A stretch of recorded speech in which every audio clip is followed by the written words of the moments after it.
Radio 2000 98.5 FM Community Program.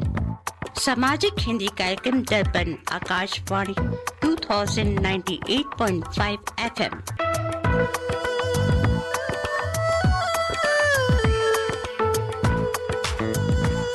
Welcome to the Hindi Show, featuring news, interviews, music and community announcements. स्वागत है दर्पण हिंदी कार्यक्रम में। आप सुनेंगे समाचार, विचार, संगीत और सामाजिक सूचनाएं। Radio 2000 98.5 FM Multicultural Radio.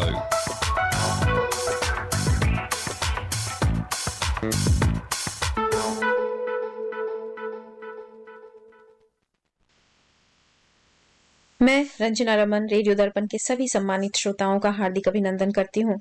आइए सुनते हैं भारत, ऑस्ट्रेलिया और दुनिया के आज की महत्वपूर्ण खबरें।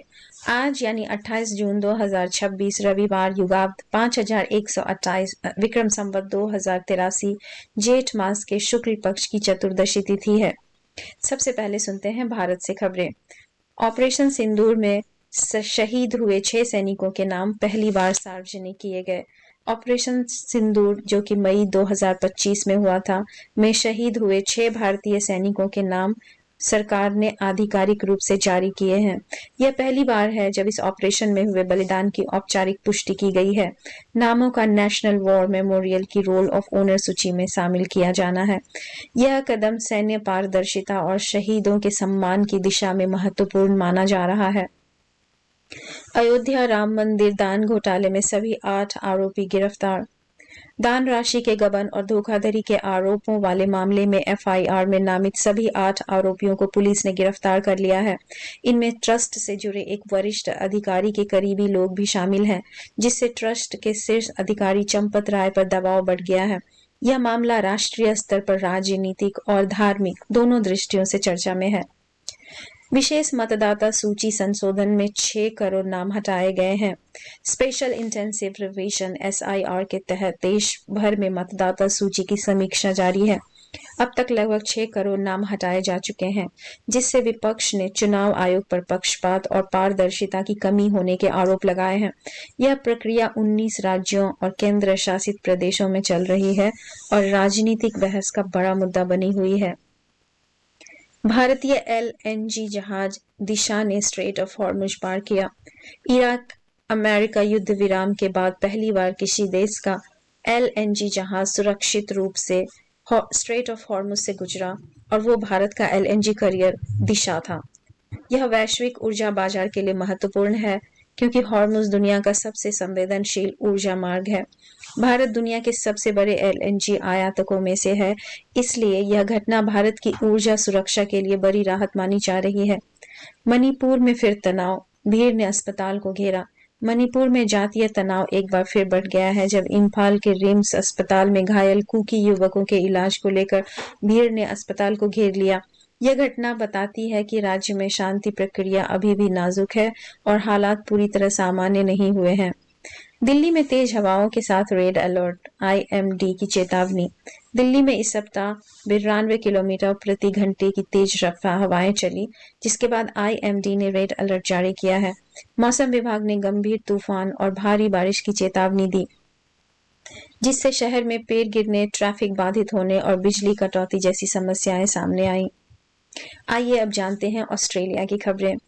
ऑस्ट्रेलिया में एम्बुलेंस रैंपिंग संकट गंभीर, एएमए की चेतावनी। ऑस्ट्रेलियन मेडिकल एसोसिएशन एएमए ने चेतावनी दी है कि देश में एम्बुलेंस रैंपिंग यानी मरीजों को अस्पताल के बाहर एम्बुलेंस में ही लंबे समय तक इंतजार करना गंभीर स्तर पर पहुंच चुका है। कई राज्यों में मरीजों को घंटों तक स्ट्रेचर पर ही रखा जा रहा है, जिससे आपातकालीन सेवाओं पर भारी दबाव है। यह मुद्दा भारतीय समुदाय में भी चर्चा में रहा, क्योंकि बड़ी संख्या में भारतीय ऑस्ट्रेलियाई स्वास्थ्य क्षेत्र में काम करते हैं।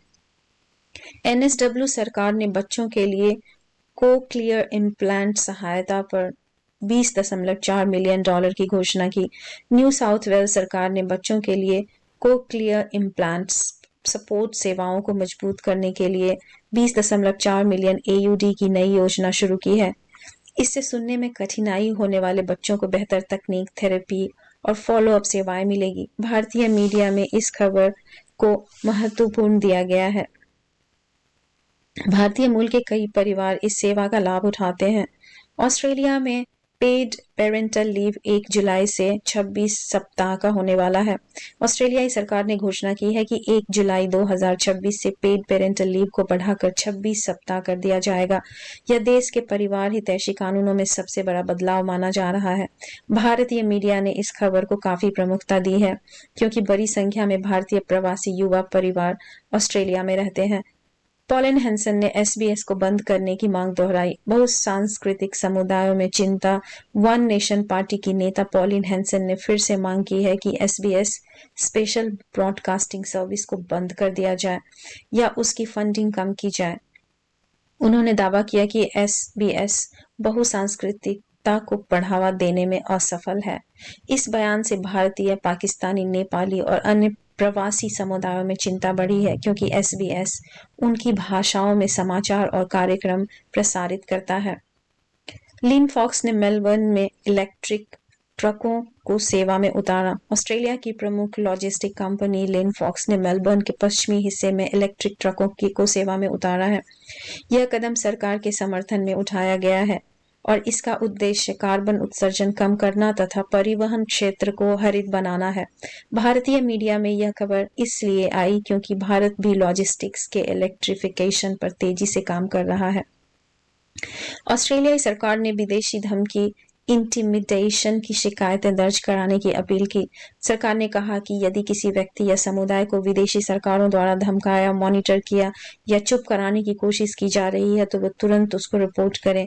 यह कदम राष्ट्रीय सुरक्षा और प्रवासी समुदायों की सुरक्षा को मजबूत करने के लिए उठाया गया है। भारतीय समुदाय ने इसे सकारात्मक कदम बताया है। आइए अब जानते हैं दुनिया में क्या कुछ हो रहा है। ईरान ने हॉर्मुज जल डमरू मध्य बंद करने की घोषणा की। अमेरिका ने कड़ा दबाव दिया।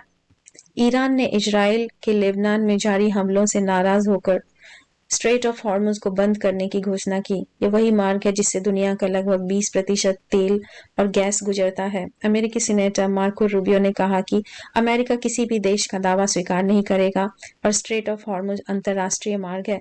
इससे वैश्विक ऊर्जा बाजार में तनाव बढ़ गया है। अमेरिका ईरान शांति वार्ता फिर शुरू होने की संभावना। पाकिस्तान और कतर की मध्यस्थता में अमेरिका और ईरान के बीच तकनीकी स्तर की वार्ता 21 जून को स्विट्जरलैंड के बेर्गेनस्टॉक में शुरू होने की संभावना जताई गई। यह वार्ता क्षेत्रीय तनाव कम करने के लिए महत्वपूर्ण मानी जा रही है। फ्रांस में भीषण हीट वेव, रेड अलर्ट जारी। फ्रांस में तापमान 40 डिग्री सेंटीग्रेड के करीब पहुंचने के बाद सरकार ने देश के 1/3 हिस्से में रेड अलर्ट जारी किया है। सरकार ने चेतावनी दी है कि इस दौरान शराब सेवन और प्रतिबंध रहेगा और सार्वजनिक कार्यक्रमों में विशेष सावधानी बरती जाएगी। यह यूरोप में इस साल की सबसे खतरनाक हीट वेव मानी जा रही है। ईरान के सर्वोच्च नेता खामेनेई के अंतिम संस्कार के लिए पीएम मोदी को निमंत्रण।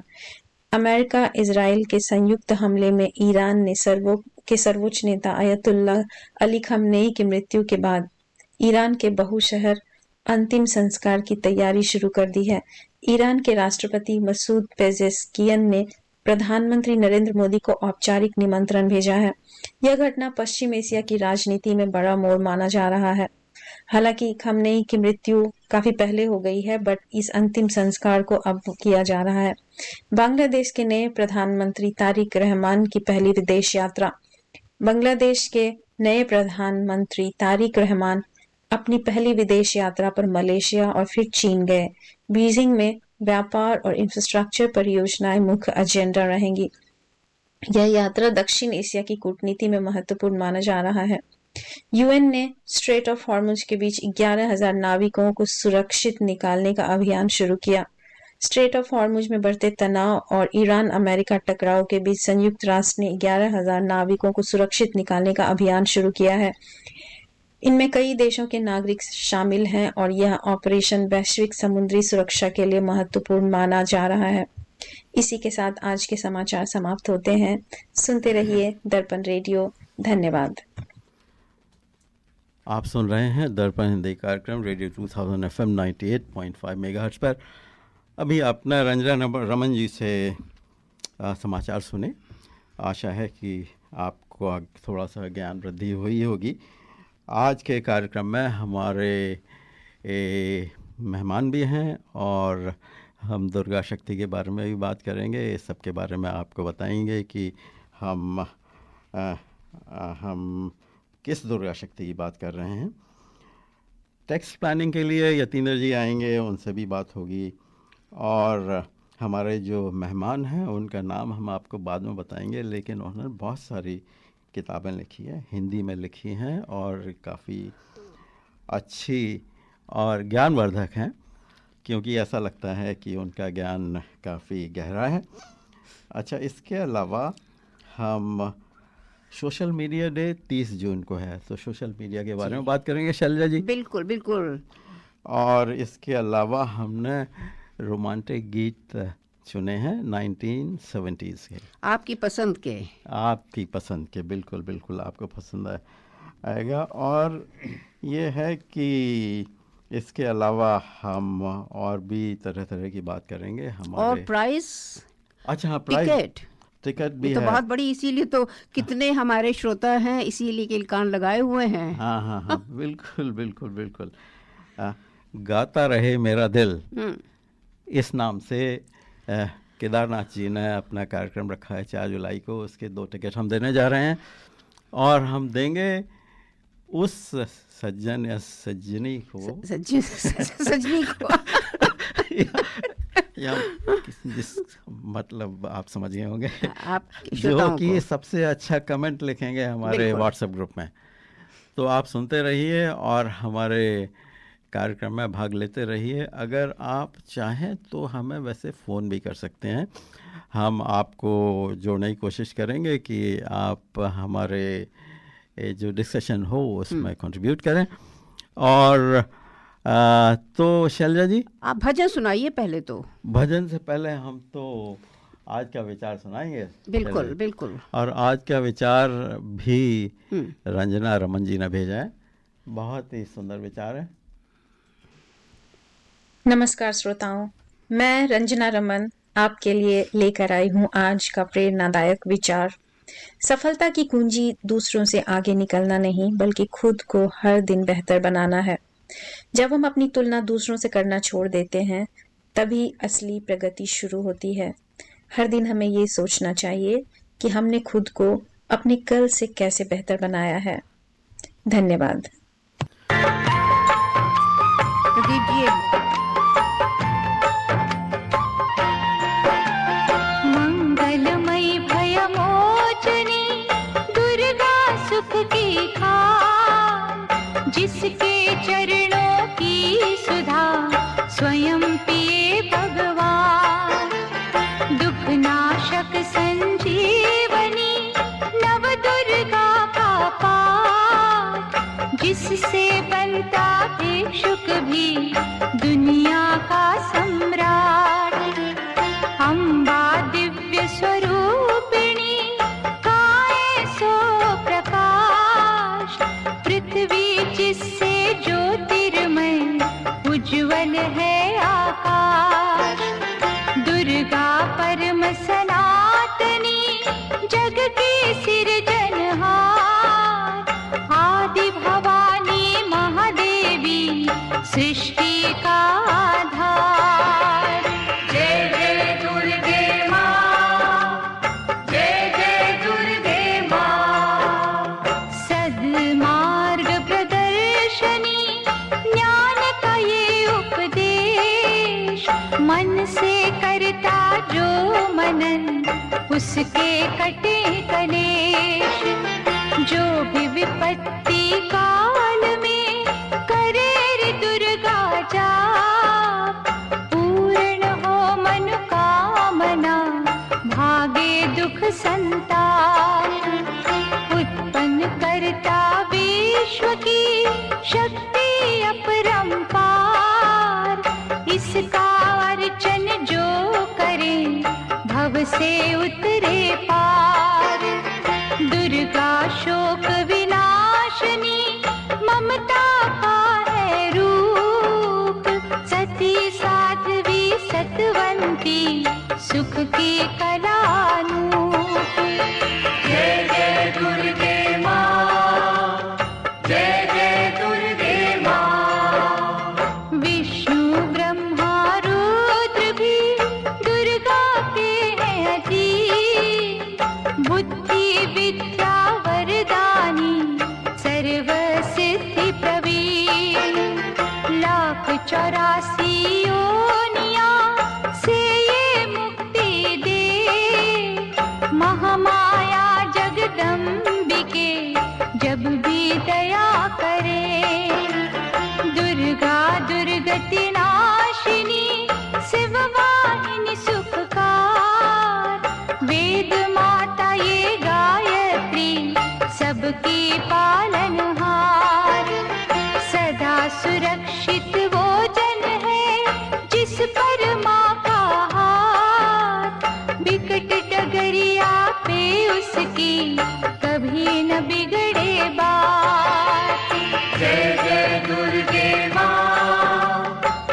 शिवदूती ब्रह्मचारिणी करती जग कल्याण। संकट हरणी भगवती की तू माला फेर, चिंता सकल मिटाएगी घड़ी लगे ना देर। पारस चरणन दुर्गा के झुक झुक माथा टेक, सोना लोहे को करे अद्भुत कौतक देख। भवतारक परमेश्वरी लीला करे अनंत, इसके वंदन भजन से पापों का हो अंत। जय जय दुर्गे माँ, जय जय दुर्गे माँ, जय जय दुर्गे माँ, जय जय दुर्गे माँ, जय जय दुर्गे माँ, जय जय दुर्गे माँ, जय जय दुर्गे माँ, जय जय दुर्गे माँ। दर्पण रेडियो सुन रहे सभी श्रोतागण को प्यार भरी नमस्कार। क्या आप अपने प्रियजनों के लिए भरोसेमंद और स्नेहपूर्ण देखभाल की तलाश में हैं? श्री ओम केयर में हम वरिष्ठ नागरिकों के लिए सम्मान, गरिमा और घर जैसा माहौल देते हैं। हमारी सेवाओं में शामिल हैं इन होम केयर, डिसेबिलिटी केयर और डेमेंशिया व अल्जाइमर सपोर्ट, साथ ही स्पेशल सपोर्ट, एडवाइजरी सर्विसेज और संस्कृति व भाषा के अनुसार विशेष देखभाल। हम 24/7 assisted living, registered nursing, respite care और हेल्दी एजिंग एक्टिविटीज भी प्रदान करते हैं। हम माई एज केयर, NDIS और प्राइवेट केयर विकल्पों के माध्यम से आपकी पूर्ण सहायता करते हैं। श्री ओम केयर, जहां देखभाल परिवार जैसी लगती है। अधिक जानकारी के लिए आज ही कॉल करें 1300 908 681 या फिर वेबसाइट विजिट करें shriomcare.org.au। धन्यवाद। ये था हमारे स्पॉन्सर श्री ओम का संदेश। तो दोस्तों, end of the financial year आने वाला है, 3 दिन बचे हैं। तो हमने इसीलिए अपने एक्सपर्ट को बुलाया हुआ है टैक्स प्लानिंग के लिए। तो यतीन्द्र गुप्ता जी का यही काम है, इनकी रोजी रोटी यही है। और यतीन्द्र जी, आपका एक बार फिर से स्वागत है। धन्यवाद प्रदीप जी, और धन्यवाद सभी श्रोताओं को। ये जो है ना, इसी समय हम लोग पूछ ज़्यादा होती है। नहीं, आपकी पूछ तो काफ़ी बढ़ा दी गई है जी, क्योंकि GST का चक्कर ऐसा चलाया गया है कि अकाउंटेंट्स की पूछ बहुत ज़्यादा लंबी हो गई है। वैसे तो क्या है कि सारे लोग इस गवर्नमेंट से गुस्सा हैं, एक ही लोग खुश हैं जिनका नाम है अकाउंटेंट। अकाउंटेंट इस चीज़ से खुश हैं। श्रोताओं, हमारे स्टूडियो में धुरंधर एक और आ गए हैं, यतीन्द्र जी, और वो खुद अकाउंटेंट हैं, इसलिए कह रहे हैं अकाउंटेंट तो बहुत खुश हैं। कि जितनी वाकई में इतना कभी मैंने लाइफ में नहीं सोचा था इस तरीके से कोई गवर्नमेंट बिहेव करेगी, लेकिन करा। और उसमें ग्रीन का शामिल होना, तो जो अभी जो चेंजेज हो रहे हैं वो 2027 से शुरू होंगे। अच्छा, तो ये 26 का जो है वो पुराना वाला है। तो फिर भी अभी 2 दिन हैं और लोग काफ़ी इसका फ़ायदा उठा सकते हैं। तो दर्पण रेडियो की कोशिश हमेशा यही रहती है कि कैसे हम अपने श्रोताओं को हेल्प करें। अच्छा, ये बताइए फ़ायदा कैसे उठाएं?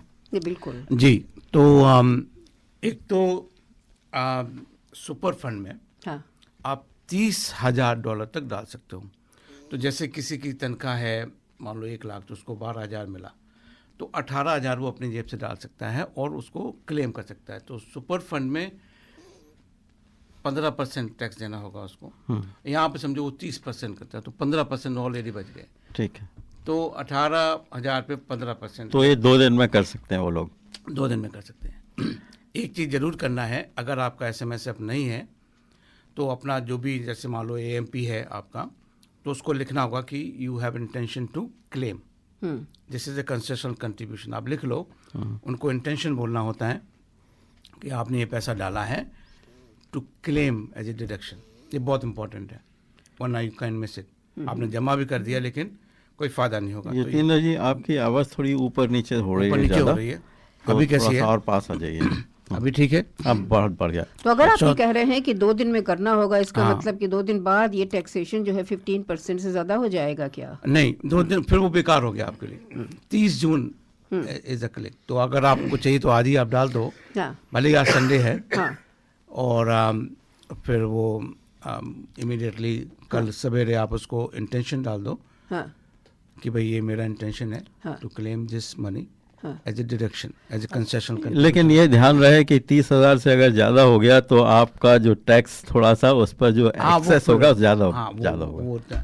तो इसमें एक्चुअली एक और होता है, मान लो किसी गलती हो जाती है। चलो आपने अच्छा प्रश्न पूछा है कि समझो एक गलती हो जाती है, आपने 30,000, आपने सोचा था 12,000 होगा, लेकिन आपका ज़्यादा था उसमें और समाव आपने $10,000 ज़्यादा डाल दिया। तो वो 10,000 को आप नॉन कंसेशनल कंट्रीब्यूशन तरीके से उसको बोल सकते हो। ठीक है ना? तो इस तरीके से आप तो नॉन कंसेशनल कंट्रीब्यूशन क्या होता है शैलजा जी? हाँ। कि जो आफ्टर टैक्स आपकी मनी होती है, हाँ। उसमें से आप कंट्रीब्यूट कर सकते हो। तो सुपर उसमें 15% नहीं पे करता है और इस तरीके से हो जाता है, क्योंकि वो टैक्स होता है ऑलरेडी टैक्स होता है। अच्छा, उसमें एक वो भी रूल है कि 3 years वाला कि हाँ, अगर 3,60,000 आप डाल सकते हो। अगर आपको मान लो समझो अभी ये लोन बंद कर रहे हैं SMSF में ना, तो समझो आपने 1 करोड़ प्रॉपर्टी लेनी है और आपने तो 3,60,000, अगर हस्बैंड वाइफ हैं तो 7,20,000 आप डाल सकते हो। अगर आप थोड़ा स्मार्ट प्ले करो तो आप ऐसे कर सकते हो कि 1,20,000 अभी डालिए और 1 जुलाई को फिर आप तब तक और बढ़ गया एक्चुअली 3,60,000, तो आप लगभग 9,60,000 डाल सकते हो ऑलमोस्ट। अभी क्योंकि लिमिट भी बढ़ गई है अगले साल से। यतीन्द्र जी, आप तो ऐसे कह रहे हैं जैसे कि वो मूंगफली मूंगफली वाला जो है, एक निकाला तराजू में एक रखा कि 3,60,000 आप ले लीजिए, फिर 7 लाख ले लीजिए। मतलब ये है रुपए की बात तो नहीं कर रहे ना, डॉलर की बात कर रहे हैं। सॉरी जो देखिए ऐसे है कि हर आदमी की सर्कमस्टेंस अलग होती है। हाँ, बिल्कुल। अगर आप इसकी प्लानिंग की तरीके से, इसका मैं थोड़ा सा चुन रहा, आपने इसको बोला है अकाउंटेंट की बात दूसरी होती है वैसे। नहीं मैं ऐसे प्रदीप जी बोलता हूँ कि समझो कि 1 मिलियन आपके पास में, 1 मिलियन आपके सुपर फंड के पास में, दोनों का टैक्सेशन में बहुत फर्क पड़ता है। बिल्कुल। इस कंट्री में अगर आपने टैक्स को लीगली बचा लिया, you are laughing all the way. बहुत फर्क पड़ता है। हमारे पास में क्लाइंट आते हैं, कभी कभी मुझे दुख होता है कि उन्होंने प्रॉपरली एडवाइस नहीं ली, they are $millions behind for nothing. Government आपको घर में एडवाइस तो नहीं करने आएगी। नहीं, बिल्कुल ठीक है। और ये है कि मुझे लगता है इसमें दुख की बात नहीं है, क्योंकि जिन लोगों का इस तरह से नुकसान हुआ है उनके ऑलरेडी पैसे काफ़ी है उनके पास। आप है ना? हाँ, अगर आपके दिल में ये है कि भाई आईसीएस के उसको आप मेहनत करिए, आप इकट्ठा करिए, आईसीएस वालों को भी देना है, एनडीआईएस वालों को भी देना है, सेंट्रल लिंक वालों को भी देना है, तो आपका दिल बड़ा होना चाहिए। हाँ, नहीं, बिल्कुल आपने ठीक कहा। खैर, हम बात को आगे नहीं बढ़ाएंगे ज़्यादा, लेकिन ये है कि और बताइए कैसे एक लाभ तो क्या है कि जो मोटर कार अगर आप इस्तेमाल करते हैं, अब एक चीज़ कई लोग कंफ्यूज कर जाते हैं कि अगर आप अपने घर से ऑफिस जाते हैं तो वो अलाउ नहीं होता है। लेकिन आजकल आपको मालूम है कि कई लोगों को कई जगह जाना होता है ऑन द वे, तो वो आप पोर्शन नोट कर लो। 88 सेंट पर किलोमीटर के हिसाब से आपको मिलता है, तो अप टू 5,000 किलोमीटर आप क्लेम कर सकते हो। तो आप करीब $4,400 ये बनता है कि अगर आपने प्रॉपरली अपने लॉग बुक मेथड बोलते हैं उसको, आप उसको लिख लो, तो 88 सेंट पर किलोमीटर के हिसाब से उसका होता है। तो वो भी एक अच्छी है। जैसे डॉक्टर हैं, आपने सर्जरी में गए, यहाँ गए, फिर वहाँ गए, फिर ऐसे करे। डॉक्टरों को तो खैर बहुत वैसे भी होता है, लेकिन और भी कोई हो सकता है। और आजकल लोग घर से भी काम करते हैं शैलजा जी, तो 70 सेंट पर किलोमीटर होता है, 70 सेंट पर आवर के हिसाब से होता है। आपको उसमें जैसे इलेक्ट्रिसिटी का खर्चा हुआ, इंटरनेट का खर्चा हुआ, हाँ। फ़ोन का खर्चा हुआ, स्टेशनरी, कंज्यूमेबल, आपने चाय कॉफ़ी पी घर में, जी तो हाँ। सबका जो उन्होंने एक गवर्नमेंट ने बनाया है पैसा है, उसका 70 सेंट पर आवर के हिसाब से होता है। तो उसको आपको अगेन एक लॉगबुक बनानी होती है कि कितने दिन आपने कितने घंटे काम करा, उसका बनाइए, फिर उसके हिसाब से आपको क्लेम। आजकल तो घर से काफ़ी काम हो रहा है। हाँ। जी, नहीं काफ़ी लोग कर रहे हैं, लेकिन आपको एक थोड़ा हाई एंड का टिप है इसमें, डोंट गेट टू ग्रीडी। अगर आप ऐसे बोलो कि मैं एक कमरे को इस्तेमाल कर रहा हूँ और ये पूरा खर्चा है, ट्राई टू क्लेम मोर, जब आप उस घर को बेचोगे ना, तो उस कमरे के बराबर का जो एरिया होगा ना, प्रोपोर्शनेट उसको बोलते हैं, उसको वो प्रिंसिपल प्लेस ऑफ रेजिडेंस में नहीं आएगा। अच्छा अच्छा, तो मालूम से कॉम्प्लिकेशंस, ये बड़ा अच्छा आपने बताया Yeah. कि इस तरह से ग्रीडी होने की जरूरत नहीं है, क्योंकि आपको बाद बहुत में महंगा नुकसान- पड़ जाएगा, नुकसान है। बहुत महंगा, मतलब बहुत महंगा। समझो कि 20% है। आपने $1 मिलियन एक प्रॉफिट बनाया अपने घर पे, तो उसका 20% पे टैक्स देना पड़ जाएगा। अच्छा, इस पर एक सवाल मेरा ये है जी कि मान लीजिए आपने घर खरीदा 15 साल पहले जी, और आपकी उसकी वैल्यू नहीं बढ़ी, ठीक है, नहीं बढ़ी, लेकिन तो उसकी इन्फ्लेशन के हिसाब से उसकी करंट वैल्यू काउंट की जाएगी या जो खरीदा था वो वैल्यू काउंट की जाएगी? ओके, एक सिंपल एग्जांपल से बात कर लेते हैं ठीक है। कि आज अगर आपने घर बेचा, 1 मिलियन का लिया था और समझो 2 मिलियन हो गया, फॉर द सेक ओके, ठीक कैलकुलेशन, है, ठीक। तो 1 मिलियन आपका जो प्रॉफिट हुआ है, जो कैपिटल गेन उसको बोलते हैं, उस पर कोई टैक्स नहीं भरा जाता है, क्योंकि आपका प्रिंसिपल प्लेस ऑफ रेजिडेंस है। लेकिन जो 1 मिलियन की प्रॉपर्टी थी, अगर उसे इन्फ्लेशन के हिसाब से देखा जाए तो 1 मिलियन 2 मिलियन ऑलरेडी हो गया। मेरी बात तो सुनिए, अभी जो इसका प्रिंसिपल प्लेस ऑफ रेजिडेंस का ये हो गया। ठीक। अगर आपने ये रेंटल प्रॉपर्टी ली, हाँ, ओके, तो 1 मिलियन का अब आपका इसमें कैपिटल गेन हो गया, ठीक है। फिर उसमें 50% डिस्काउंट मिलता है, 1 मिलियन अब 5 लाख रह गया, ठीक है। तो वो ये मान के चलते हैं, जैसे आपने इन्फ्लेशन बोला है, उन्होंने मान के चला कि भाई ये इन्फ्लेशन वगैरह। अब तो रूल्स थोड़े से चेंज हुए हैं इस बारे में। अभी नहीं हुए हैं, इस साल तक की मैं अभी बात कर रहा हूँ। नहीं तो अगले साल की बात अगले साल में क्या होगा कि ये एक काम करते हैं, क्योंकि टॉपिक का मैं अच्छी तरीके से हैंडल करना चाहता हूँ, पहले इस साल का हम हैंडल कर लेते हैं, फिर अगले साल का फिर हम बताते हैं, ठीक है।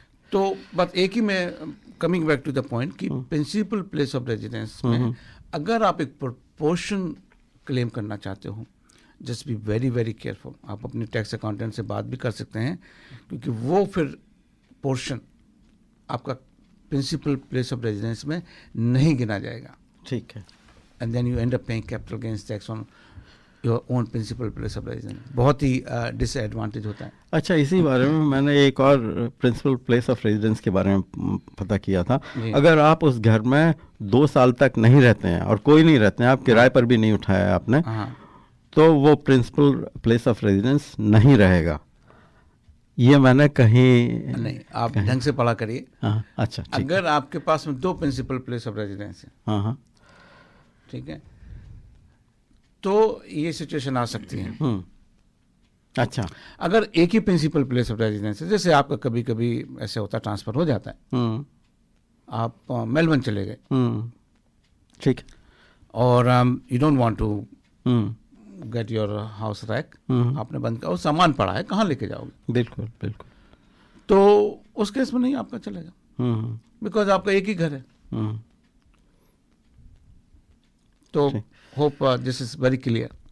अच्छा, चलिए, ठीक है। और एक्चुअली एक और है, अगर आपको थोड़ा और टेक्निकली समझना, आपके पास में ऑप्शन होता है 6 महीने तक 2 प्रिंसिपल प्लेस ऑफ रेजिडेंस हो सकते हैं, क्योंकि भी आप मूव करते हो एक दूसरा का, तो ये भी आप एडवांटेज ले सकते हो if you play this game। बिल्कुल।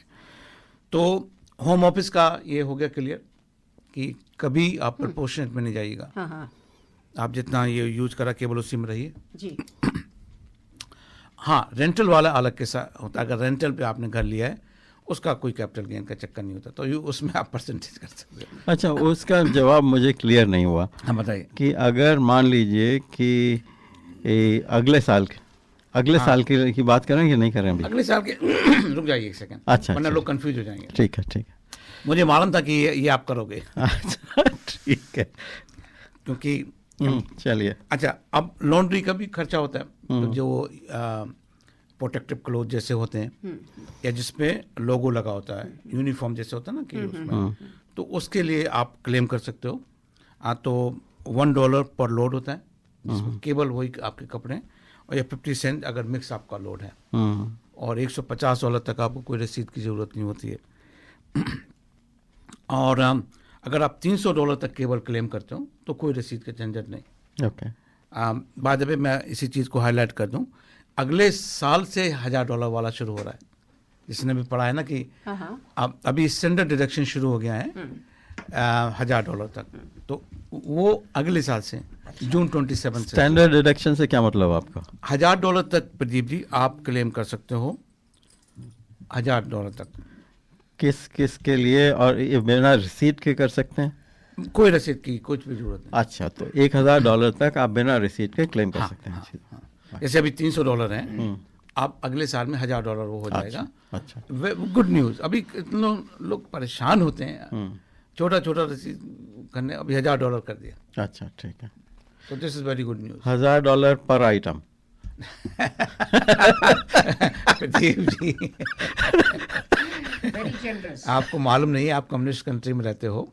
ये यहाँ पे जो है ना, को दो क्लास होते हैं, एक पैदा करता है, एक के ऊपर, तो जो जिसके लिए खर्चा करना है उसके लिए आपको पैदा करना पड़ेगा। ठीक है। तो आप ये खर्चा वर्चा ज़्यादा क्लेम नहीं कर सकते हो। ठीक है ना। अच्छा, तो अगर आपका $300 तक है तो आपको अकाउंटेंट आपका सिंपली डाल देगा, उसमें हो जाएगा। ठीक है। ठीक है। तो अभी 50% कैपिटल गेन डिस्काउंट है, तो टेक एडवांटेज ऑफ इट अगर आपको कुछ बेचना है। जो इन्वेस्टमेंट, अच्छा एक और चीज़ है कि कई लोगों के पास में इन्वेस्टमेंट प्रॉपर्टियां होती हैं, तो आप अपना जो इंटरेस्ट है एडवांस में भी पे कर सकते हो। अच्छा, अच्छा। तो जैसे आपने इस साल का पे करते रहे और जून में आके आप अगले साल का पे कर दो, तो इस साल आप उसका क्लेम कर सकते हो। अच्छा, अच्छा, ठीक। तो इट्स गुड टैक्स प्लानिंग। अगर ऑफकोर्स आपके पास में पैसा, you want to take it, क्योंकि dollar value today is better than dollar value tomorrow, ये कंसेप्ट होता है। ठीक है ना। अच्छा, जो ट्रस्ट डिस्ट्रीब्यूशन वगैरह होते हैं वो आप प्लान कर सकते हो। तो जिनका फैमिली ट्रस्ट है, एक मैं लॉ बता रहा हूँ आपको, तो उसका जो डिस्ट्रीब्यूशन होता है वो 30 जून के पहले करना पड़ता है। अब आप कहेंगे अभी तक तो बुक्स ही नहीं बनी है, तो कैसे हम डिस्ट्रीब्यूट करेंगे? तो उसका एक तरीका होता है, आपका अकाउंटेंट बताएगा आपको कि इसका रेजिडुअल मेथड बोलते हैं, कि जहाँ पे तो आपको मालूम है कि प्रॉफिट तो है ही, मान लो $500,000 का प्रॉफिट है, तो आपने कहा भाई पहला 1 लाख जाएगा वाइफ को, दूसरा 1 लाख जाएगा हस्बैंड को, और 3 लाख जाएगा कंपनी को। इस तरीके से आप वो जो बैलेंसिंग फिगर उसको बोलते हैं रेजिडुअल, उसमें जाएगा। अच्छा, यतीन्द्र जी, एक सवाल आया, ऋचा जी पूछती हैं जी। कि deadline to deposit money to super was 26/6, is it too late to deposit now? हाँ, आप सीधा डालिए उसको। और तो मैं दो किस्म के हैं। एम्प्लॉयर वाला जो कंट्रीब्यूशन है वो एक सिस्टम के थ्रू जाता है। आप अपना वाला जो पैसा है सीधा डाल सकते हो। तो अभी है 2 दिन? हाँ, अभी 2 दिन। अगर आज ही आप डाल दो, और कल सवेरे इंटीमेट करना बहुत जरूरी कि this is my intention to claim as a deduction. अच्छा, ये बहुत इंपॉर्टेंट है। ठीक है। ठीक है, आगे दूसरा बताइए। प्रश्न है, deadline to deposit money to super was 26th of the 6th. Is it too late to deposit? हाँ, मैं वही कह रहा हूँ कि बात आपकी सही है कि जो तो उसका क्लियरिंग हाउस होता है, तो वो क्लियरिंग हाउस में जाएगा, फिर वहाँ से वहाँ जाएगा, जिसकी वजह से लेट हो जाता है। लेकिन अगर आप उसका सीधे डाल रहे हो तो डाल सकते हो। ठीक है। ठीक है ना। बिल्कुल। खासतौर पर SMS है जिनका, वो आप ही के अकाउंट है, 1 मिनट में चला गया पैसा। अच्छा, आगे। ठीक है। अब मैं थोड़ा बिजनेस के बारे में बता दूं, जो बिजनेस के क्लाइंट हैं। बिल्कुल, बिल्कुल। ठीक, आई नो कि आप अगर आप ब्रेक लेना चाहो तो बेशक ब्रेक ले लो। हम ऐसा करते हैं, एक्चुअली मुझे लग रहा है कि हमारे जो मेहमान सामने बैठे हुए हैं, हाँ। हम उनको इंट्रोड्यूस कर देते हैं। हाँ, शायद बिल्कुल, शायद उनके पास भी कुछ हाँ, सवाल ये- हो आपके लिए, क्योंकि वो हमारे वरिष्ठ नागरिक हैं और ऐसा ना बहुत बोलो भाई, बड़े अभी यंग है। नहीं, ये बात आप वरिष्ठ मैं इसलिए बोल रहा हूँ हाँ। कि इनकी जो पहुंच है बहुत गहराई तक है और बहुत ऊंचाई तक है। हाँ, अच्छा, ये फिर ठीक। हमारे उम्र से कोई लेना देना नहीं। उम्र से कोई नहीं हाँ, होती, फिर उम्र से कोई नहीं होता। यंग एट हार्ट तो कभी भी हो सकते हैं। हाँ। लेकिन तो संजय अग्निहोत्री जी हमारे स्टूडियो में पधारे हुए हैं। ये इन्होंने बहुत सारी किताबें लिखी हैं, उनकी किताबों के बारे में भी बात करेंगे। लेकिन हमने सोचा कि शायद ये जो पब्लिश करते हैं इससे रिलेटेड या इनकी और जो हॉबीज़ हैं उनसे रिलेटेड शायद कुछ पूछना चाहेंगे यतीन्द्र जी से, तो हमने सोचा कि आपको उनसे ही मिलवा देते हैं। तो संजय जी, वैसे तो आपको हमारे श्रोता पहले अच्छी से तरह जानते जानते हैं, लेकिन आपका बहुत बहुत स्वागत है। और हम आपके बुक्स के बारे में तो थोड़ी देर में बात करेंगे ही, लेकिन अभी यतीन्द्र जी हैं तो उनसे आप चाहें तो प्रश्न पूछ सकते हैं जब भी आप।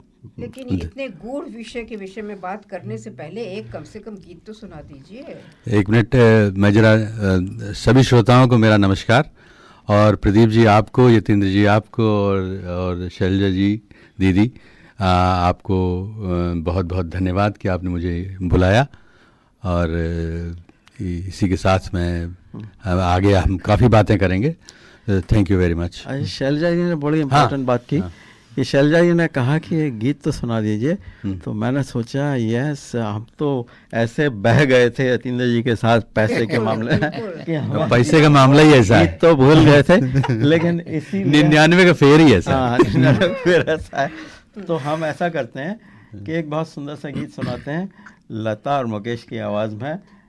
फिल्म 1970 की है, शोर, और बड़ा सुंदर गीत है। आपने बहुत बार सुना भी होगा, बहुत अच्छा, लेकिन बहुत अच्छा लगता है उसे सुनकर। नितिन जी ने गेस कर लिया है। उसमें जिंदगी का फलसफा भी है।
बादल था छाकर ढले जाना है, परछाइयाँ रह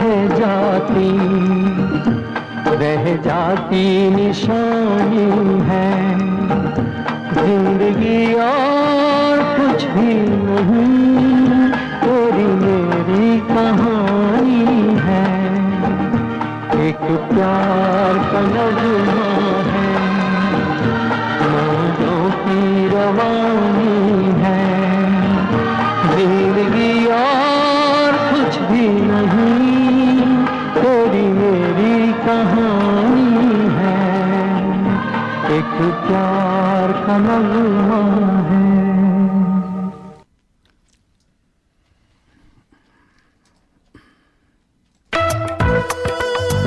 Every Sunday, listen to the Hindi show, 98.5 FM, Radio 2000. हर रविवार सुनिए दर्पण हिंदी कार्यक्रम 98.5 FM पर सुबह 9 से 11 बजे तक। Love authentic curries, but don't have hours to spend in the kitchen? Introducing Curry Masters, the complete curry mix that's ready to cook and packed with authentic flavor. No complicated recipes, no searching for spices. We've done all the hard work for you. Simply add your choice of meat, seafood, vegetables, or paneer and create a delicious restaurant-quality curry in minutes. Proudly Australian made and owned, Curry Masters supplies homes and businesses right across Australia. Make curry night easy with Curry Masters. Authentic flavor made simple. Visit Curry Masters today or your nearest Indian Nepali spice shop and discover your new favorite curry. ये था हमारे sponsor करी master का संदेश। तो यतीन्द्र जी और important बात। हाँ, जो बिजनेस वाले लोग होते हैं उनका थोड़ा सा अलग होता है। ठीक है, बताइए। तो बिजनेस में क्या है कि अगर आप एक्सपेंसेस अभी ले आओ 30 जून में और इनकम को जुलाई में ट्रांसफ़र कर लो। तो जैसे किसी को आपको इनवॉइस रेज करना है तो 1 जुलाई को कर लो। लेकिन अगर मान लो आपको कोई चीज़ खरीदनी है, अभी खरीद डालो। कंप्यूटर लेना है, अभी ले लो। $20,000 तक इमीडिएट डिडक्शन मिलता है। अच्छा। अब जैसे कोई चीज़ आपको खरीदनी ही है तो क्यों 2 दिन बाद करो, तो आपको अभी फ़ायदा मिल गया उसका। अच्छा, ठीक है। ठीक है। एक बहुत बड़ी गलती होती है सुपर एम्प्लॉय का सुपर पे करना। अगर आपने अगले साल में पे करा तो आपको उसका डिडक्शन नहीं मिलता, बेकार हो गया। अब जीएसटी के रिकन्सिलेशन वगैरह होते हैं, वो आप अकाउंटेंट कर लेगा, उसका इतना बड़ा नहीं है। लेकिन जो $20,000 वाला है वो जरूर करना चाहिए मेरे ख्याल से। और जो एक ना बैड डेट किस्म की चीज़ होती है कि आपने किसी को करा, उसको पैसा नहीं मिल रहा है, तो उसको राइट अप करना होगा। उसको अगर आप राइट अप अगले साल में करोगे तो कोई फ़ायदा नहीं होता है। बिजनेस में राइट अप भी होते हैं, तो वो आपको करना होगा। तो अगर कर लिया तो अच्छा है। कई चीज़ें आप एडवांस में पे कर सकते हो, इंश्योरेंस पे कर सकते हो, इंटरेस्ट इसमें भी आप मान लो कोई फिक्स लोन का वो भी पे कर सकते हो। कोई रिपेयर मेंटेनेंस कराने हैं, मार्केटिंग के जो भी आप जो भी खर्चे आप इस साल में लेके आ सकते हो वो ले लो। अगर आप पे नहीं कर सकते हो तो आप उनकी इनवॉइस ले लो। अगर आप एक्रूअल बेस पे अकाउंटिंग करते हो तो आप उसको क्लेम कर सकते हो, क्योंकि वो खर्चा इनकर्ड हो गया। ठीक है। और मोटर व्हीकल का तो जैसे है कि लॉग बुक मेथड पे अगर आपको करना है तो आप कर सकते हो।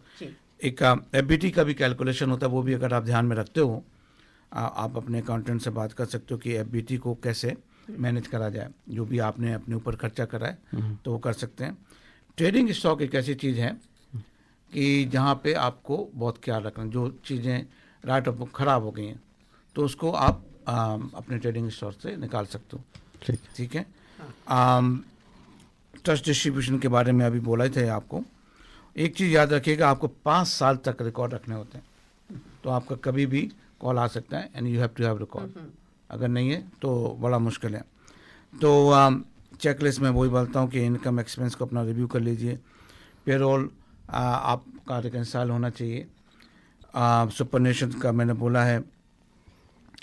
एंड यही है। वैसे तो क्या है कि दिस इज यतीन्द्र जी, आप यहाँ आए, आपने इतनी सारी बातें बताई हमारे श्रोताओं को। लेकिन ये बातें ख़त्म नहीं होती हैं पैसे के बारे में, है ना। जी जी। तो ऐसा है कि हम आप फिर अगले प्रोग्राम में आपसे और बात होगी। अगले वाले में हम ऐसे कर लेंगे प्रदीप जी, अगर आप हमें बुलाते हैं तो जो बजट में चेंजेस हुए हैं, बहुत सीरियस हुए हैं, उसमें अच्छा खासा आप मुझे समय दीजिएगा, ठीक, और फिर हम उसके बारे में बात कर लेते हैं। ठीक है, उसके बारे में बात होगी। तो आपका बहुत बहुत धन्यवाद, आपने इतनी सारी अच्छी अच्छी बातें बताई, मेरे लिए बड़ी खुशी की बात है। और आप हमारे साथ बने रहिए चाहे तो। जी। और हालांकि आप बहुत बिजी आदमी हैं, हमें पता है आपके बहुत सारे पोर्टफोलियो हैं, लेकिन अब हम आ जाते हैं अपने संजय जी पर। संजय जी से आपको मिला तो चुके ही हैं। संजय जी ने बहुत सारी किताबें लिखी है हिंदी भाषा को बढ़ाने के लिए और उसको मनोरंजक तरीके से प्रस्तुत करने के लिए। ये बहुत प्रसिद्ध हैं, बहुत इनका ज्ञान बहुत गहरा है, हर बारे में, हर तरह के बारे में। आप जब इनके उपन्यास पढ़ेंगे तो आपको पता लगेगा कि इनका ज्ञान कितना गहरा है। तो संजय जी, एक बार फिर से आपका स्वागत है। जी, संजय जी, जरा आप अपना थोड़ा परिचय बताइए कि आप कहाँ से आए हैं, कितने दिन यहाँ रहे हैं। मैंने आपकी पुस्तकें पढ़ी हैं, मुझे तो आप पूरे गुरु घंटाल लगते हैं कि न जाने आपका बैकग्राउंड क्या है, और आपकी किताबों से जो लगता है वो तो बिल्कुल अलग लगता है। तो आप ये बताइए, आपका परिचय क्या है, असलियत क्या है? ये असलियत ये है कि मैं जब आया था, तो मैं आया हूँ रायबरेली का रहने वाला हूँ जी। और मैं जब आया था तो मैकेनिकल इंजीनियर था। हाँ। लगता नहीं आपकी किताबों से कि आप इंजीनियर हैं। और आपने अगर M5 देखा है, M5 पे जो 3 लेन का 4 लेन कर देते हैं सुबह को 4 बजे के करीब, और उसके बाद 8 बजे फिर बदल देते हैं उसको, 4 लेन का फिर 3 लेन कर देते हैं। वो जो बीच में एक बैरियर है, उस बैरियर को मूव करने के लिए एक स्पेसिफिक ट्रेलर आता है जो कि ट्रक पे पीछे लगा होता है, वो मेरा डिज़ाइन किया हुआ है। अच्छा, वाह, तो बड़े गर्व की बात है। हाँ, तो मैं ये RTA फ्लीट सर्विसेज में इंजीनियर था उस समय, तो वो मैंने डिज़ाइन किया। तो मैं वही था, और लेकिन मैं बचपन से लिखता हूँ, मेरी लिखने की आदत है। 5वीं में पढ़ता था तब से लिखता हूँ। और पता नहीं मैंने यहाँ बताया है कि नहीं कि वो उस समय कादम्बरी में एक वो छपता था, पिछले लास्ट के पन्ने में एक होता था कि नए लेखकों को वो मौका देते थे। तो मुझे याद है। तो हमको घर से, उस समय मैं बिजनेसमैन फैमिली से हूँ, मेरी फादर के अलावा बाकी सब लोग बिजनेस करते हैं। तो मुझे 25 पैसे उस जमाने में मिलते थे शाम को, कि हर बच्चे को बिजनेस फैमिली देती हैं, पॉकेट मनी देती हैं। तो वो उन्हीं से मैंने अब टिकट विकेट खरीद लाए हम अपना, और हमने जो है 5 कविताएं लिख के, और वो जो है लिफाफे में डाल के, और टिकट लगा, पता लिखा, लिफाफा भी साथ में रिटर्न के लिए कि अगर नहीं मालूम। और मेरी राइटिंग बहुत ख़राब थी, बहुत गंदी हैंड राइटिंग थी मेरी। तो वो मैंने किसी तरह से कोशिश की कि जितना अच्छा लिख सकूं, वो लिखा के, और उसमें आत्मकथ्य और ये, और वो आत्मकथ्य भी लिखना होता था। वो सब लिख के और वो भेजा, और वो साहब फटाफट वापस आ गया, क्योंकि इतनी गंदी राइटिंग कौन पढ़ेगा। तो वो तुरंत ही वापस आ गया। वापस आया तो वो हमारे परिवार के हाथ लग गया। चाचा वाचा लोग थे और सब लोग थे, उनके हाथ लग गया। उन्होंने जो है मजाक उड़ाना शुरू कर दिया, कह रहे देखो ये तो अभी पैदा हुए नहीं ठीक से, और ये देखो ये लेखक हो गए, कविताएं लिखते हैं, कवि हैं। हाँ, अच्छा, सुनिए, बड़ा मजाक उड़ा। आपने वहाँ तो आपकी कविता छपी नहीं, लेकिन आज हम आपको मौका देते हैं कि वो कविता अगर आपको थोड़ी बहुत भी याद हो तो जरा सुनाइए। जी, वो कविताएं तो मुझे बहुत कम याद है। वो है, एक तो छात्र पे थी कि आज का छात्र झिड़क का नहीं, उसका काहेगा पात्र, वो तो भूल गया हूँ मैं। वो सब मैं बाद में दूसरी सुना दूंगा। कितने बड़े थे जब आपने कविता लिखी? मैं 5वीं में पढ़ता था, बताता हूँ। 5वीं पढ़ा, इसका मतलब आप करीब 10 साल के होंगे। 10 साल के होंगे। हाँ, तो वो एकदम ठीक से याद नहीं है। हालांकि वो कविताएं बाद में यहाँ पे जो इंटरनेशनल मैगजीन है गर्भनाल, उसमें छपी थी, और उसके बाद मुझे भोपाल बुलाया गया था। वो भोपाल में विश्व रंग के प्रोग्राम में उनके टिकट उन्होंने ऑस्ट्रेलिया से मुझे टिकट दिया था। अच्छा। यानी अंकुर आपका जम गया था तभी 5 साल 9-10 साल की उम्र में आपका अंकुर जम गया जी था। बिल्कुल। और बीज जो पौधा है वो अब हो रहा है। हाँ, फिर उसके बाद मैं जब इंजीनियरिंग में गया तो वहाँ भी मैं लिखता था लोकल मैगजीन्स के लिए और कॉलेज की मैगजीन में भी छपता था। तो वो सब होता रहा है, लेकिन उस बीच क्या हुआ कि इंजीनियरिंग में मेरा रिजल्ट थोड़ा ख़राब होने लगा था। कितना ख़राब क्यों मैं बता नहीं सकता हूँ। तो उसके बाद वो हमारे लाइब्रेरी आप एक बात बताइए कि खराब किस सब्जेक्ट में हुआ था, ये इम्पोर्टेंट है जी। वही तो सबसे मुश्किल बात है, अंग्रेजी में। हाँ नहीं, मुश्किल बात नहीं है। अक्सर होता ये है कि जो लोग हिंदी मीडियम से पढ़े होते हैं, जाते हैं इंजीनियरिंग कॉलेज में, तो उन्हें बड़ी मुश्किल होती है, पहले साल में तो मुश्किल होती है। और अंग्रेजी एक सब्जेक्ट होती है, ह्यूमैनिटीज नाम से एक सब्जेक्ट होता है, पास करना होता है। तो इसमें कोई बुराई नहीं है, क्योंकि आप तो मैकेनिकल इंजीनियर तो अच्छे हैं, आपने यहाँ डिजाइन करके आपने बताया। तो ये इम्पोर्टेंट है कि आप बताएं कि आपका किस सब्जेक्ट में आप फेल हुए थे। जी वो अंग्रेजी में बता अंग्रेजी में। अच्छा, मैं ही नहीं, जो मेरे क्लास में सबसे ज़्यादा अंग्रेजी बोलने वाला स्टूडेंट था, वो उसके भी फर्स्ट टर्मिनल में जो है वो मुझसे भी 1 नंबर कम आया था। तो अंग्रेजी में सब नीचे थे मामले। अच्छा, तो ये होता है। तो चलिए ऐसा है कि थोड़ा सा आगे चलते हैं। आप ने अभी जो लेटेस्ट आपकी बुक है कारसाज, मैंने सोचा कारसाज मैंने कभी सुना तो नहीं इस शब्द को, तो ये कारसाज कहाँ से आया। लेकिन जब मैंने आपकी किताब पढ़ी तो मेरी समझ में आ गया कारसाज से क्या मतलब है। थोड़ा सा बताइए इसके बारे में। देखिए, कुछ आपने हर दफ्तर में देखा होगा, हर महकमे में, हर यहाँ तक कि प्राइवेट बिजनेस में भी कुछ लोग ऐसे होते हैं जो कि सिर्फ काम करते हैं, उन्हें इस बात से मतलब ही नहीं है कि उनको उसके बदले में कुछ मिल रहा है या नहीं मिल रहा है और या क्या हो रहा है। और वो इतने स्ट्रांग भी होते हैं कि आप उनका कुछ बिगाड़ भी नहीं सकते हैं। एक खास कम्युनिटी है, जैसे कि इवन इंडिया में जो IAS लॉबी है, उसमें भी कुछ करीब 15 या शायद 16 या 15 लोग हैं, मैंने गिनती की है। वो ऐसे हैं कि वो लगातार काम करते हैं और सारी सरकारें उनसे तिल मिलाती रहती हैं, उनका ट्रांसफर करती रहती हैं, उनका कुछ बिगाड़ नहीं पाती कभी कुछ, क्योंकि उन्हें यह भी पता है कि बचना कैसे है। तो वो जो कम्युनिटी है, उनके लिए मैंने नाम दिया है कारसाज। कारसाज का मतलब होता है जो चुपचाप काम करता हो। भगवान के लिए भी इस्तेमाल होता है, खुदा के लिए, गॉड के लिए भी इस्तेमाल होता है कारसाज। तो वो काम करने वाले लोग हैं। ऐसे लोग हैं जैसे कि आप याद करिए, एक IPS थे अरुण कुमार, उन्होंने कितने कमाल के काम किए, वो तलवार मर्डर केस वाले। बिल्कुल, और क्या। और लेकिन उनको कोई कुछ कभी बिगाड़ भी नहीं पाया, वो चुपचाप रिटायर हो गए और अब बिहाइंड द सीन चले गए। और अब आप मतलब इतने साइलेंटली काम करने वाले आदमी थे कि वो उन्होंने कभी सामने ही नहीं आए। और अभी भी आप उनसे बात करना चाहो तो ज्यादा बात नहीं करते।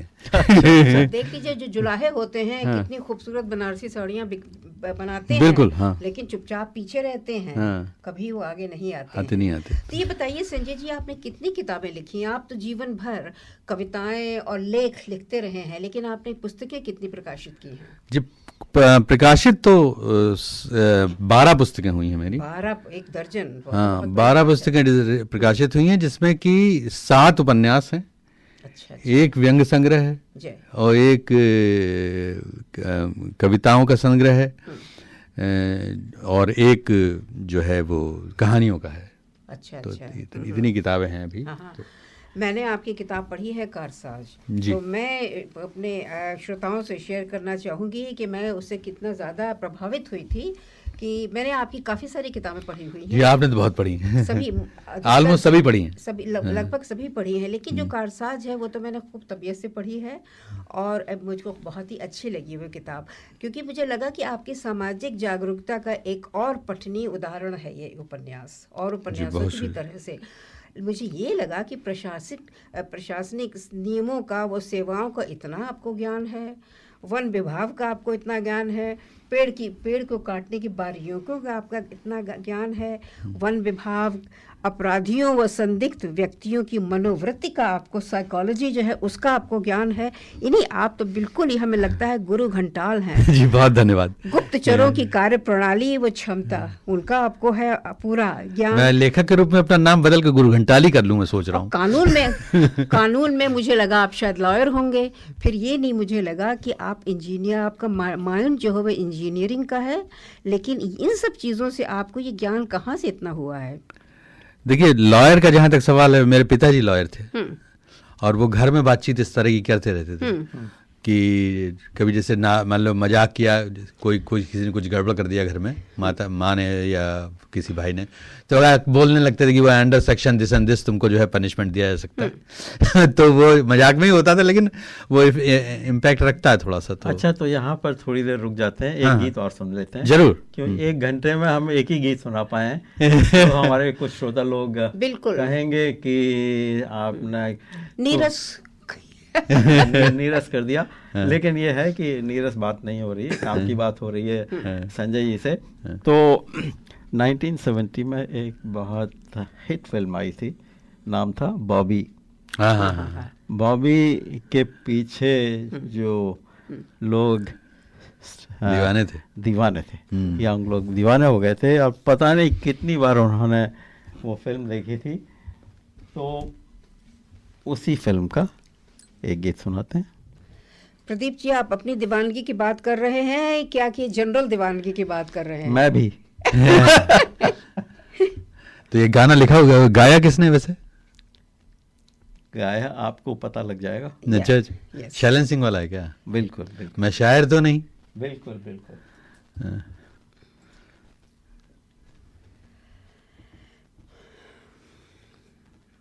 ये कुछ गड़बड़ी हो रही है हमारे गीत में। मैं शायर तो नहीं। जब तक संजय जी जब आप तक गाते अच्छा है, लेकिन हमें आपने कहा गड़बड़ी हो रही, तो मैंने कहा मैं शुरू कर देता हूँ। किसी वजह से ये गीत नहीं चल पा रहा है, तो हम जब तक आप गाना, हम एक राजेश खन्ना गीत, जब तक गाना आपका लग रहा है तब तक मैं आपसे ये कहना चाहूँगी कि मैं आपके इस उपन्यास का अरसा से तो बहुत ही ज़्यादा प्रभावित हुई, जैसे मैंने कहा, क्योंकि आपका ज्वलंत विषय लेखन शैली और सामाजिक विषमताओं को उजागर करने की कला आप में बहुत है। इसके पहले भी आपने जो कई सारे लिखे हैं उपन्यास, उन सब में भी लगता है कि सामाजिक जागरूकता के प्रति आप कितने अलर्ट हैं। और मेरा मुख्य विषय वही रहता है। बिल्कुल बिल्कुल। और अब आप, मुझे लगता है 12 किताबें लिखने के बाद में आप विश्व स्तर के लेखक बन रहे हैं। जी बहुत शुक्रिया। बिल्कुल बिल्कुल बहुत शुक्रिया। तो इसी के साथ शैलजा जी, किशोर कुमार की आवाज में कटी पतंग का। अरे वाह वाह, कटी पतंग, क्या बात है। ये तो 70s का नहीं।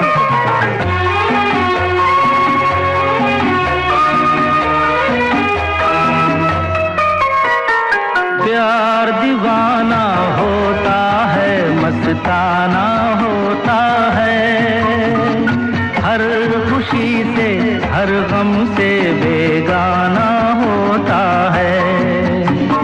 प्यार दीवाना होता है, मस्ताना होता है, हर खुशी से हर गम से बेगाना होता है।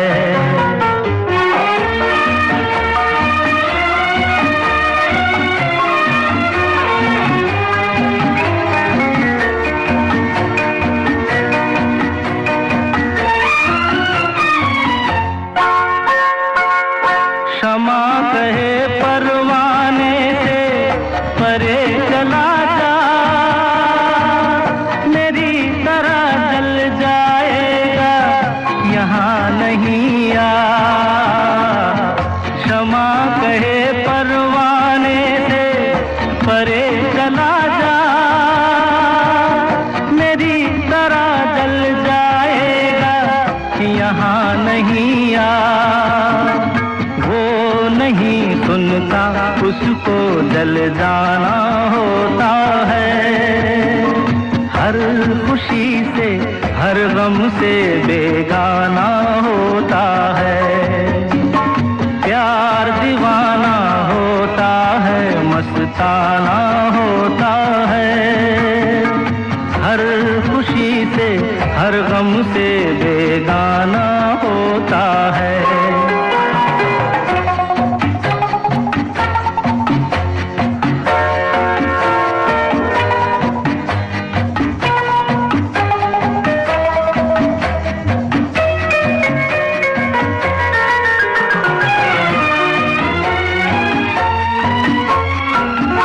रहे कोई 100 पर्दों में डरे शर्म से, नजर हजीला चुराए कोई सनम से।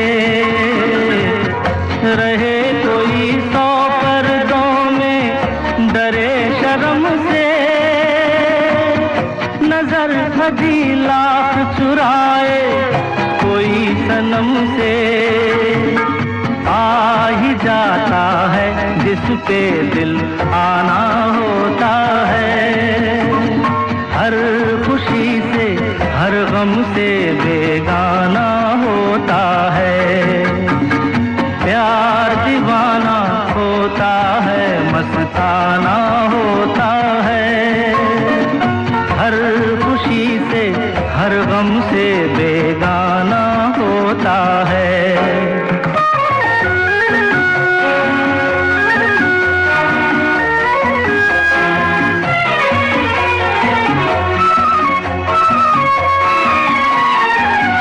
सुनो किसी शायर ने ये कहा बहुत खूब, मना करे दुनिया लेकिन मेरे महबूब।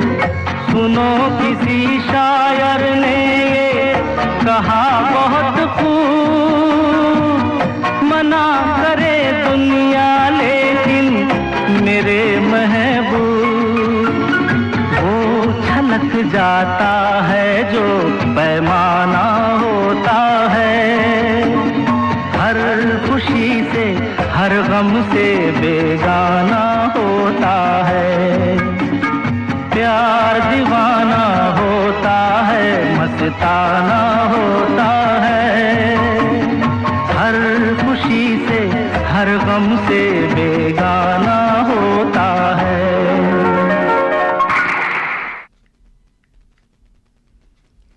Are you looking for personal or business tax or self-managed super fund account and audit, formation of association, company or trust, cloud accounting with payroll solution with fixed prices? Mention Darpan Radio and get your first visit without any charge. Please contact Forbes Accounting on 8095-9405, that's 8095-9405, or visit our website www.fabc.com.au. Our address is Suite 1, 168 Burwood Road, Burwood. Forbes Accounting and Business Consultants are proud sponsors of Darpan Radio. तो शैलजा जी, संजय जी हमारे सामने बैठे हुए हैं। इन्होंने 12 किताबें लिखी हैं और आपका कहना ये है कि इनकी जो किताबें हैं उसमें बहुत ज़्यादा गहराई है। ऐसा लगता है कि कभी ये लगता है कि ये वकील हैं, कभी ये लगता है कि ये IAS ऑफिसर हैं, IAS ऑफिसर हैं, रेंज फॉरेस्ट रेंजर हैं, हाँ, या मतलब सिर्फ राइटर ही हैं, लेकिन ये एक्चुअली इंजीनियर भी हैं। इंजीनियर तो इनके पास क्वालिफिकेशन है, इनके पास सर्टिफिकेट है। इसके अलावा इन्होंने अच्छा काम भी किया है, मैकेनिकल इंजीनियर थे, तो इन्होंने बड़ी अच्छा M5 में आपका नाम दर्ज है। हाँ। और मुझे तो ये लगता है कि हम जैसे साधारण प्रशंसकों से अलग प्रशासनिक प्रशिक्षण व सेवारत अधिकारियों को जो IAS IPS की जो ट्रेनिंग होती है, उन लोगों को आप ये किताब पढ़नी चाहिए। और देखने में ऐसा लगता है कि अगर ये अपना जो हल्का हल्का सफ़ेदी आ गई है इनकी मूँछों पर, अगर इसे भी काला करना तो लगता है 25 साल का लड़का कहाँ से आ गया। जी बहुत शुक्रिया। अच्छा। दरअसल इस सारा जो है, जो कुछ भी आप देखते हो मैं लिखता हूँ, इसमें मेन ये है कि अधिकतर समय मैं अध्ययन ही करता हूँ, चाहे वो गूगल से हो या किताबें खरीद के हो। अब तो उतना नहीं खरीदता मैं, लेकिन अभी तक ये था कि मैं हर साल जब इंडिया आता था तो करीब 20 किलो का पैकेट एक मेरा वहाँ से पोस्ट करता था, मैं यहाँ आता था। तो अभी तो डिस्ट्रीब्यूशन बहुत बढ़िया हो गया है। यहीं पे मिल जाती हैं किताबें, अगर डिस्ट्रीब्यूटर को लिख दे तो वो यहीं भेज देता है, बहुत और टाइम से दूसरे तीसरे दिन आ जाती है। अच्छा, तो आप लिखते भी हैं, पढ़ते भी हैं? पढ़ते हैं, लेकिन अब थोड़ा कम कर दिया पढ़ना। पढ़ते हैं, मैं केवल मैटर पढ़ता हूँ। जैसे कि अब टैक्स के ऊपर है तो, या अभी जैसे आपने देखा कि जैसे कि दीदी ने बताया कि इसके बारे में है, IAS IPS के बारे में है, तो उनका वो सारा पढ़ना, लॉ के बारे में पढ़ना। और जो बीच में मैंने जैसे इस किताब में लिखा है कि जो वन विभाग में जो चोरियां हुई लकड़ी की, तो वो कौन कौन सी लकड़ी होती, क्या होती, वो सारा स्टडी करना, तो वो उसी में टाइम ज़्यादा लगाता हूँ मैं। लेकिन किताब लिखने के लिए आपको रिसर्च काफ़ी करनी पड़ती बहुत है, ज़्यादा, बहुत कि इसमें आप जितने भी लिख रहे हैं वो फैक्चुअल चीज़ें हैं और आप अपने आप इमेजिन नहीं कर रहे हैं। ये बताइए संजय जी, अब आपकी अगली किताब कौन सी है? 13वीं?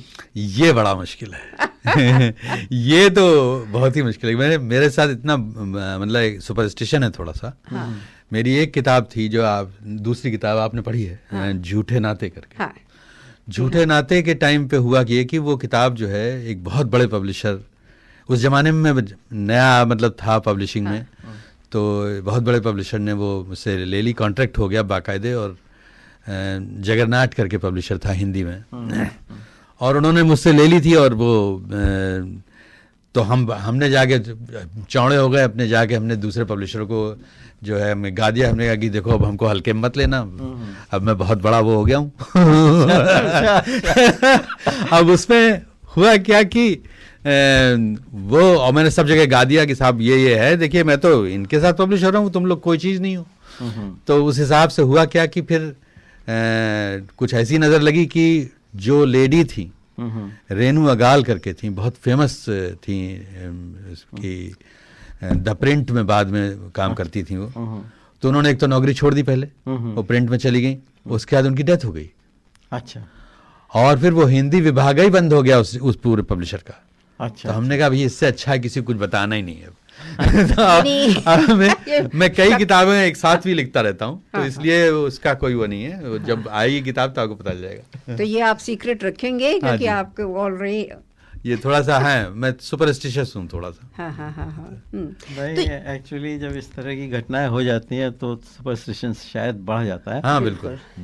क्योंकि मैंने एक्चुअली अपने जीवन में भी कुछ ऐसा देखा है कभी कभी कि सुपरस्टिशन हो जाता है, क्योंकि आपके साथ अगर उसी तरह की घटना बार बार होती है तो आपकी समझ में आता है कि हाँ कुछ तो है। तो संजय जी, अभी तो आपसे काफ़ी बात हो चुकी है, हम एक गीत सुनाएंगे अच्छा सा, और उसके बाद दुर्गा शक्ति पर भी आ जाएंगे, और आपकी किताब के बारे में और दुर्गा शक्ति के बारे में बात करेंगे, और शैलजा जी की ने भी बहुत सारी किताबें लिखी। हाँ जी, बहुत। शैलजा जी की किताबों के बारे में भी बात करेंगे, दुर्गा शक्ति की भी बात करेंगे। तो क्योंकि समय सरकता जा रहा है तो एक गीत और हो जाए। यस, तो ये बताइए प्रदीप जी, क्योंकि परसों है सोशल मीडिया का इंटरनेशनल डे। हाँ।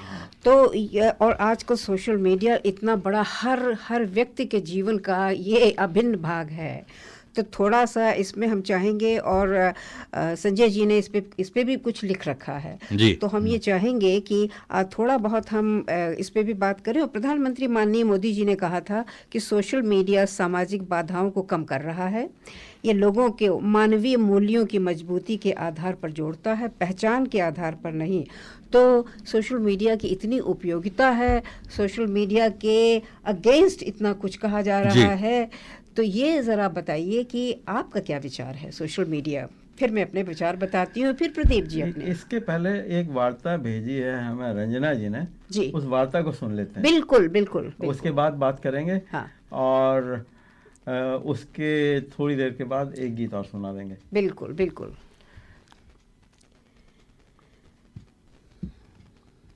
सोशल मीडिया की जो उन्होंने रंजना जी ने भेजी है, आशा है कि वो कहाँ गई।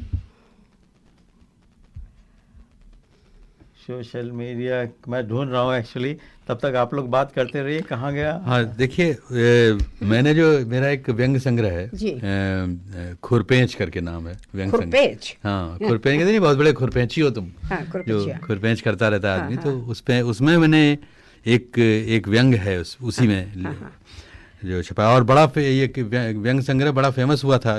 इसका जो है बेस्ट सेलर रैंक 6 आया था कि उस टाइम पे, डायमंड बुक से पब्लिश है। तो इसमें क्या हुआ कि इसमें जो ये इस पे लिखा है मैंने इलेक्ट्रॉनिक पे, ये जो क्या कहना चाहिए, सोशल मीडिया पे।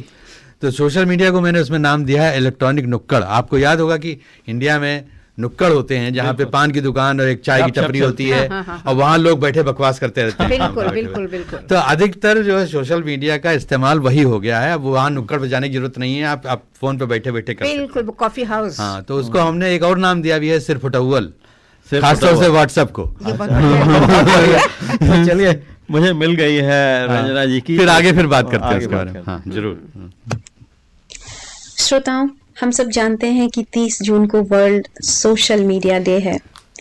सोशल मीडिया डे एक कोई नया नाम नहीं है, बट इसके बारे में हम भारत और ऑस्ट्रेलिया के परिप्रेक्ष्य में जानते हैं कि आखिर सोशल मीडिया ने हमें क्या कुछ दिया, हमसे क्या कुछ छीन लिया, और हमें क्या कुछ सीखने की जरूरत है। जहां दुनिया मिलती है, हंसती है, सीखती है और कभी कभी बहस भी कर लेती है।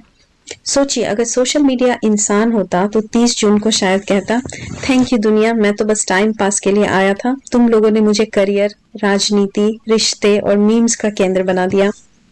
आज सोशल मीडिया सिर्फ एक ऐप नहीं, ये तो एक वैश्विक खेल का मैदान है, जहां भारत का बच्चा रील बनाता है, ऑस्ट्रेलिया का युवक सर्फिंग की फोटो डालता है, और दोनों को लाइक करने वाला कोई तीसरा इंसान कनाडा में बैठा होता है। तो आइए इस खास दिन पर सोशल मीडिया की दुनिया के एक मजेदार सफर पर चलते हैं रंजना रमन के साथ, भारत और ऑस्ट्रेलिया की नजर से। भारत में सोशल मीडिया क्या है और इसका क्या अर्थ है? भारत में जहां हर कोई स्टार है, भारत में सोशल मीडिया का मतलब है ऊर्जा, उत्साह, रचनात्मकता और थोड़ी सी ड्रामा क्वीन वाली फीलिंग। यहाँ सोशल मीडिया सिर्फ मनोरंजन नहीं, एक राष्ट्रीय भावना है। भारत में सोशल मीडिया की खासियत ये है कि यहाँ रील्स ऐसे बनती हैं जैसे चाय हो, हर घर में हर समय। मीम्स इतनी तेजी से वायरल होते हैं कि सरकार की नोटिफिकेशन भी पीछे रह जाए। व्हाट्सएप यूनिवर्सिटी में हर कोई प्रोफेसर है, चाहे वो हेल्थ टिप्स हो या अर्थव्यवस्था। ट्विटर पर लोग ऐसे बहस करते हैं जैसे देश की किस्मत उसी थ्रेड में तय होनी है। लेकिन मजाक अपनी जगह, सोशल मीडिया ने भारत में असली बदलाव भी लाए हैं। भारत में सोशल मीडिया का सकारात्मक प्रभाव भी देखा गया है। छोटे शहरों के क्रिएटर्स को एक नया और बड़ा मंच मिल गया है। लोकल दुकानों को एक नया डिजिटल बाजार मिल गया है। सामाजिक मुद्दों पर जागरूकता बढ़ी है। शिक्षा, स्वास्थ्य और सरकारी योजनाओं की जानकारी अब तेजी से फैलने लगी है।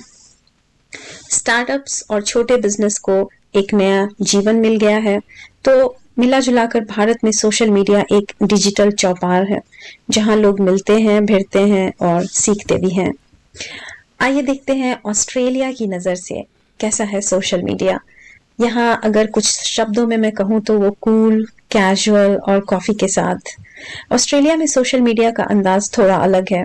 यहाँ लोग कहते हैं नो वरीज मेड, पहले एक फोटो डालते हैं फिर काम शुरू करेंगे। ऑस्ट्रेलिया में सोशल मीडिया की कुछ अपनी खासियतें हैं, जैसे इंस्टाग्राम पर बीच लाइफ, कैंगरू सेल्फी और कॉफी आर्ट सबसे ज्यादा चलती है। फेसबुक कम्युनिटी ग्रुप्स इतने क्रिएटिव हैं कि खोई हुई बिल्ली भी 10 मिनट में मिल जाती है। लिंक्डइन यहाँ लगभग नेशनल नेटवर्किंग स्पोर्ट है। टिकटॉक पर ऑस्ट्रेलियाई ह्यूमर सीधा, सरल और थोड़ा सा सेटायर बहुत पसंद किया जाता है। ऑस्ट्रेलिया में सोशल मीडिया का प्रभाव भी थोड़ा अलग है। प्रवासी समुदायों को जोड़ने में इसकी बहुत बड़ी भूमिका है। बिजनेस को डिजिटल मार्केटिंग की ताकत मिल रही है और सरकारी घोषणाएं सीधे जनता तक पहुंचती है। शिक्षा और मानसिक स्वास्थ्य पर सकारात्मक अभियान चलाए जाते हैं। बहुसांस्कृतिक समाज को सोशल मीडिया एक मंच देता है। ऑस्ट्रेलिया में सोशल मीडिया का टोन है स्मार्ट, क्वाइट और थोड़ा सा ह्यूमर।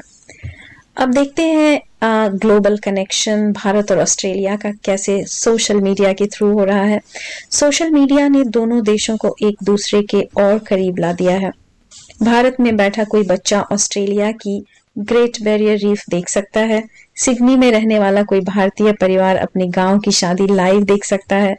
दोनों देशों के क्रिएटर्स एक दूसरे के साथ कोलैब कर सकते हैं। भारतीय त्योहारों की रौनक ऑस्ट्रेलिया में भी ट्रेंड बन जाती है और ऑस्ट्रेलियाई क्रिकेट टीम की हर जीत भारत में भी मीम्स का त्योहार बन जाती है। सोशल मीडिया ने दुनिया को छोटा, जुड़ा हुआ और कभी-कभी थोड़ा सा नॉइजी बना दिया है। लेकिन इन सब के बीच सोशल मीडिया हमें सिखाता क्या है? सोशल मीडिया हमें सिखाता है दोस्तों, खाना खाने के पहले फोटो खानी चाहिए। लोल का मतलब हंसना नहीं, ये बस एक औपचारिकता निभाना है।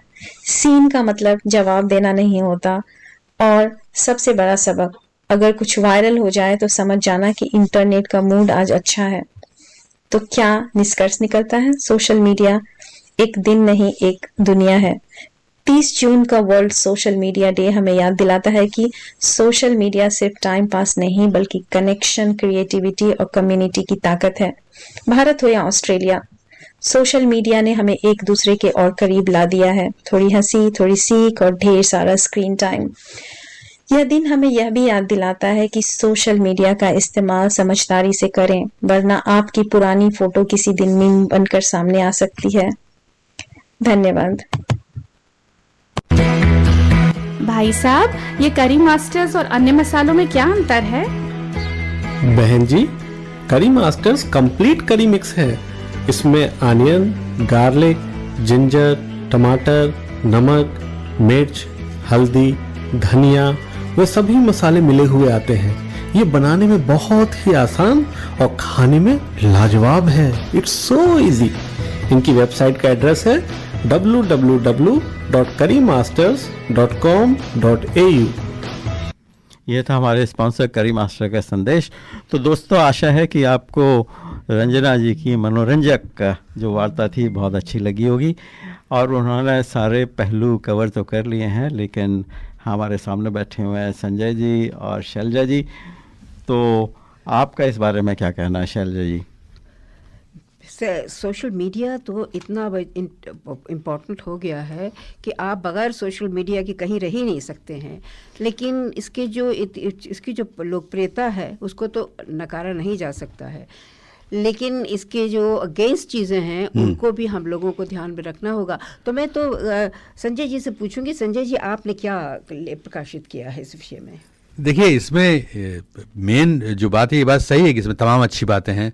आपके पास एविडेंस मिल जाता है एज ए वकीलों के लिए कि साहब किसी ने कहीं कुछ हो रहा है तो उन्होंने उसकी वीडियो बना लिया और फटाफट जो है व्हाट्सएप पे, फेसबुक पे सब जगह डाल दिया और गवर्नमेंट को भी जल्दी नोटिस में आ गया।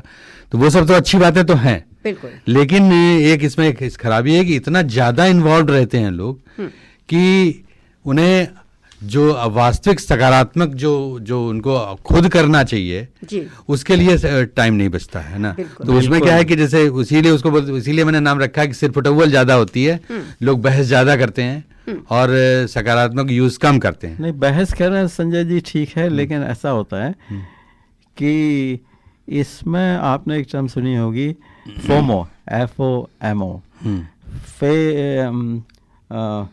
क्या कहते हैं इसको कि फियर ऑफ मिसिंग आउट।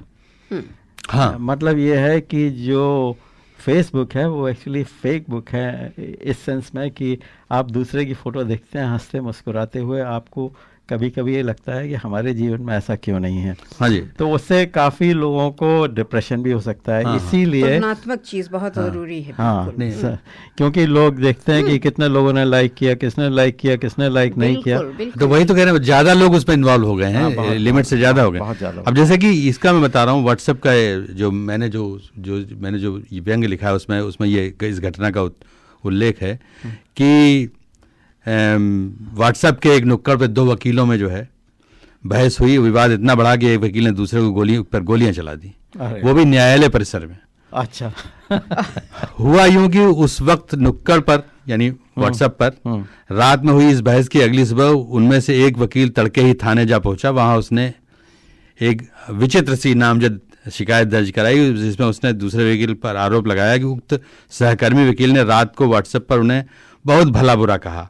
यही नहीं बल्कि उन्हें तथा उनके परिवार को जान से मारने की धमकी भी दी। बताइए, व्हाट्सएप पे। पुलिस में शिकायत दर्ज कराने के बाद वो इस शिकायत की सूचना देने न्यायालय बार अध्यक्ष के दफ्तर जा पहुंचे। अच्छा। अभी वो बार अध्यक्ष से बात कर ही रहे थे कि वो दूसरा जो सहकर्मी वकील है वो भी आ गया। उसने आओ देखा न ताओ इनके ऊपर ताबड़तोड़ 3 गोलियां दाग दी वहीं अध्यक्ष के सामने। बताइए। अच्छा। हाँ, तो इतना ज्यादा बुरा असर भी हो जाता है कि कभी कभी के आदमी इतना ज्यादा बहस में आ जाए। ये सही घटना तो नहीं है ना? ये बिल्कुल सच घटना है। हम आपको अखबार की कटिंग भेज सकते हैं। अच्छा। हाँ, बताइए। कमाल है। हमने इसीलिए इस लेख पे मैं इसको ऐड किया था, इस चीज को, क्योंकि आमतौर पे देखिए क्या है कि भारतीय जो है वो बहस प्रेमी होते हैं, है ना। बहस और मुबाहिसे में फर्क तो समझ रहे हैं ना। मुबाहिसा वो होता है जिसमें आपने कोई बात कही, मुझे उसके ज्यादा उसके अगेंस्ट या कोई बात मालूम है जो कि मैंने कहा कि देखिए प्रदीप जी आप जो कह रहे हैं उसमें एक ये भी है पहलू है।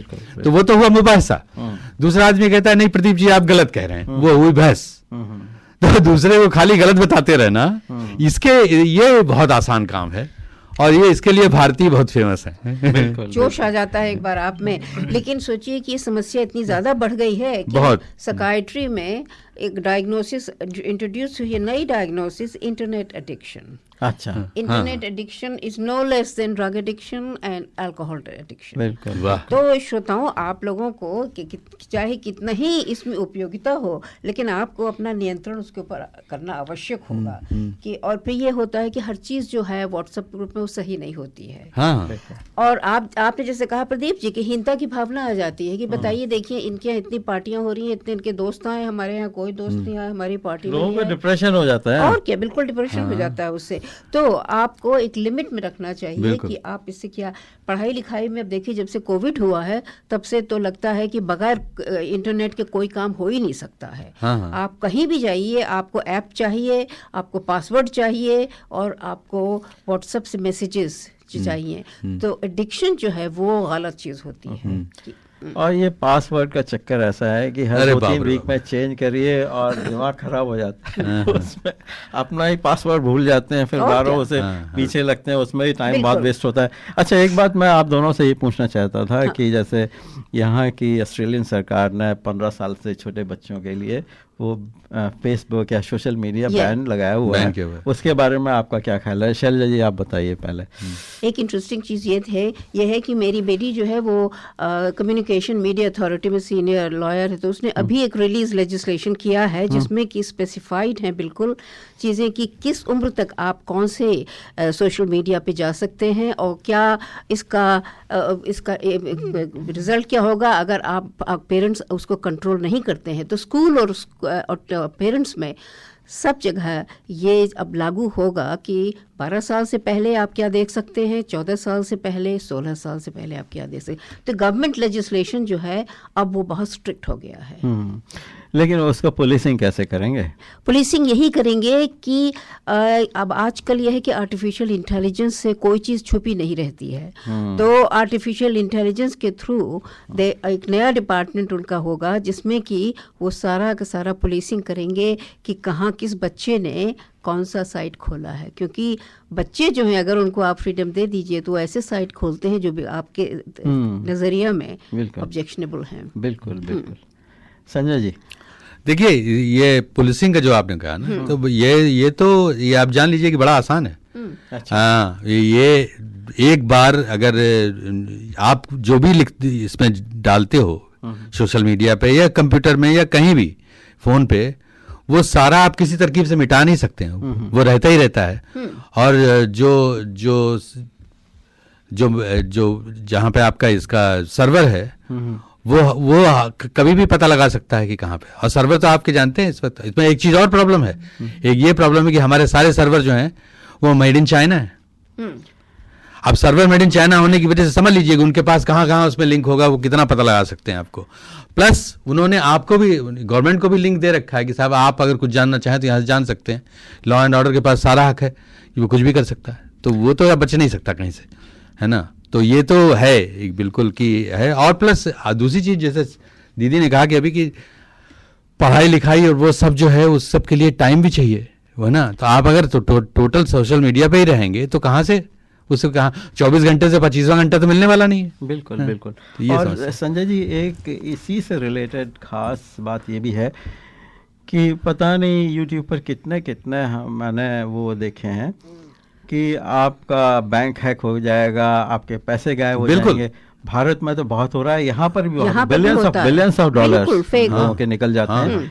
तो मुझे लगता है कि किसी तरह से सोशल मीडिया में बहुत ज़्यादा करने से या अपलोड करने से या किसी लिंक पर क्लिक कर देने से ये तो एक इतना बड़ा हेडेक हो गया है। बिल्कुल। एक जैसे कुछ चीज़ें तो ऐसी जिनको आगे आप आसानी से प्रिवेंट कर सकते हैं, जैसे कि जब आप कहीं पे भी नया पासवर्ड की जो बात आपने की, पासवर्ड डालते हैं तो पूछता है कि do you want to save this password on internet on Google को आप सेव करा दिए। ऑलवेज से नो, क्योंकि वो तो कभी भी अगर गूगल का पासवर्ड आपका बाई चांस मिल गया, जिस ईमेल एड्रेस से आपने अपना गूगल अकाउंट खोला हुआ है, अगर किसी तरह 1 मिनट के लिए भी किसी ने वो एक्सेस कर लिया, एनक्रिप्टेड नहीं होता है।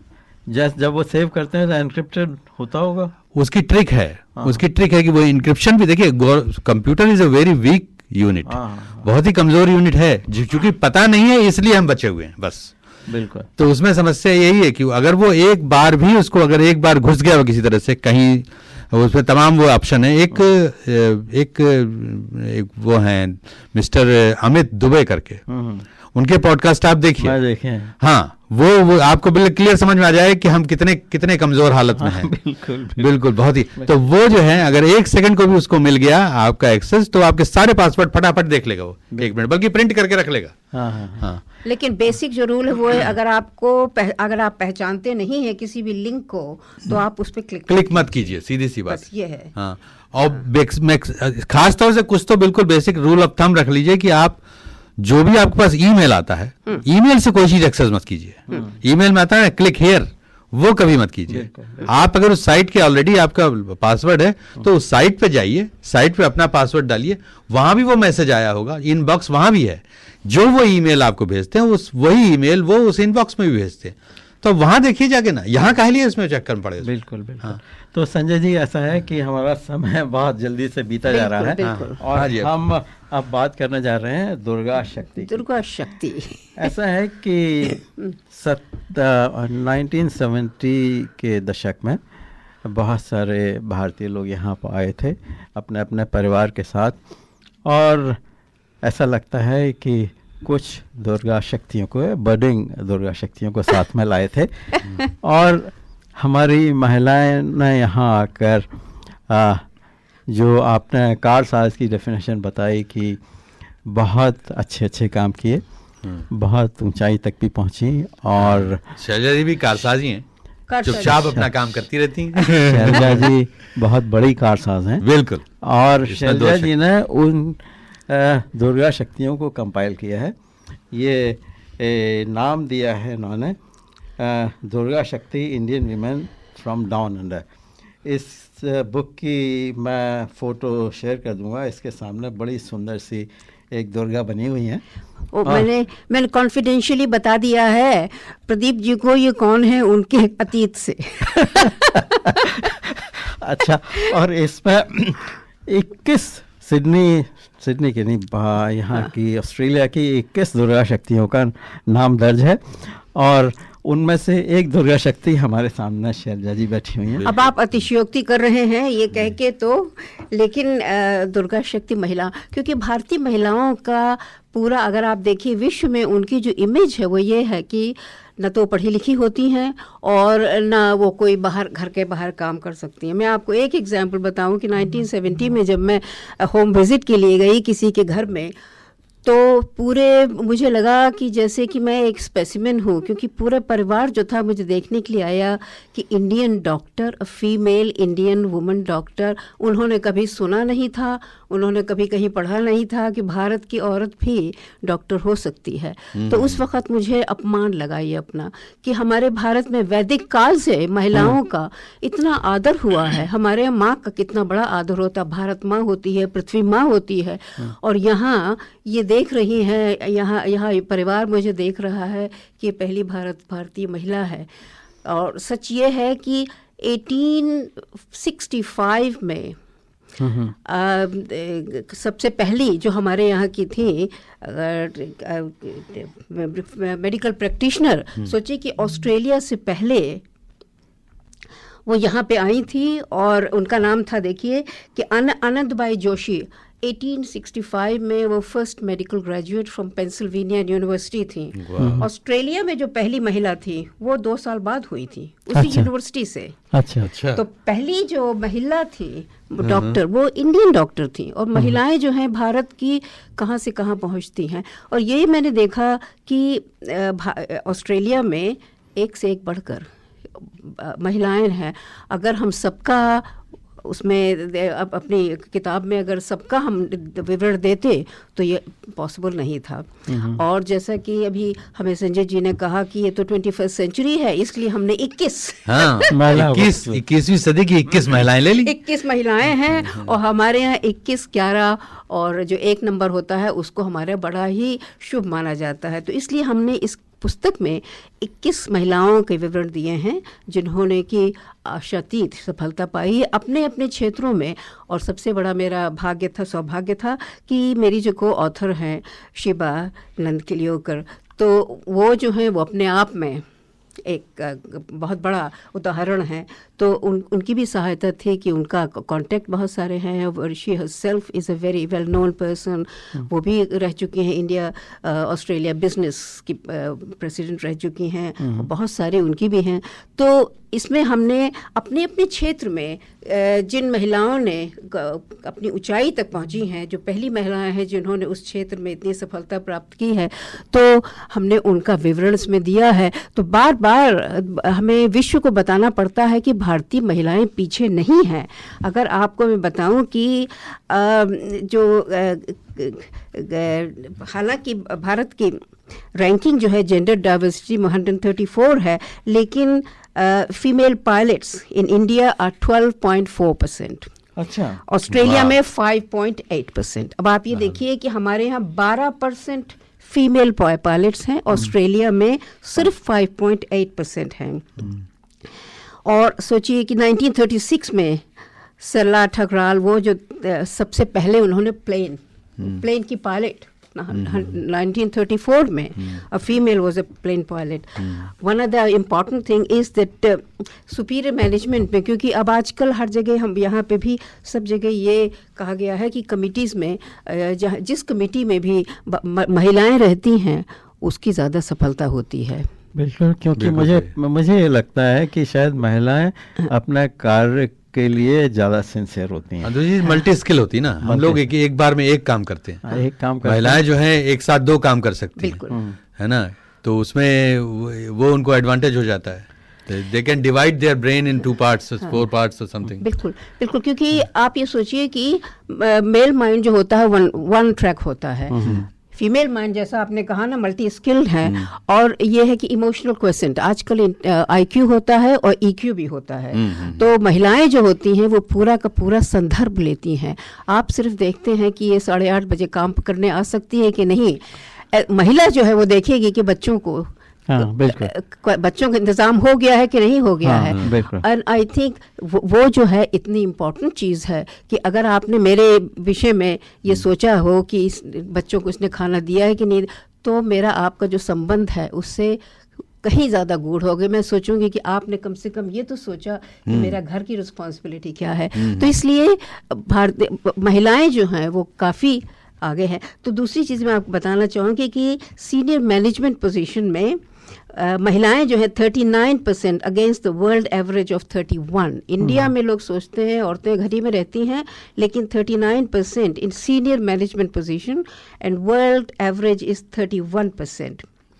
इंडिया में 98% बिजनेसेस में कम से कम एक महिला रहती है, और जबकि विश्व में इसकी परसेंटेज 90% है। हमारे यहाँ 98% है, हर बिजनेस में एक महिला रहती है।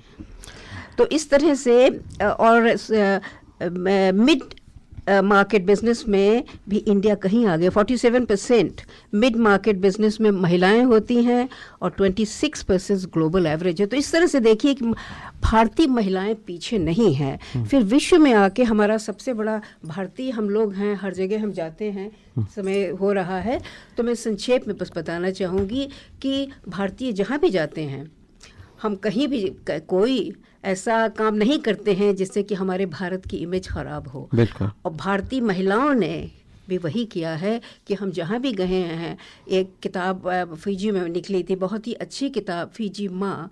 तो उनका क्लेम था कि फिजी की जो संस्कृति है वो पुरुषों से नहीं, फिजी की माँ से, बिल्कुल माँ से संस्कृति उसकी है। तो इसीलिए हमने सोचा कि ये पुस्तक जो है ये आवश्यक है, हमारी जो आगे आने वाली जनरेशन है, लड़कियों के लिए, महिलाओं के लिए, उनके लिए बड़ी इंस्पायरिंग होगी किताब।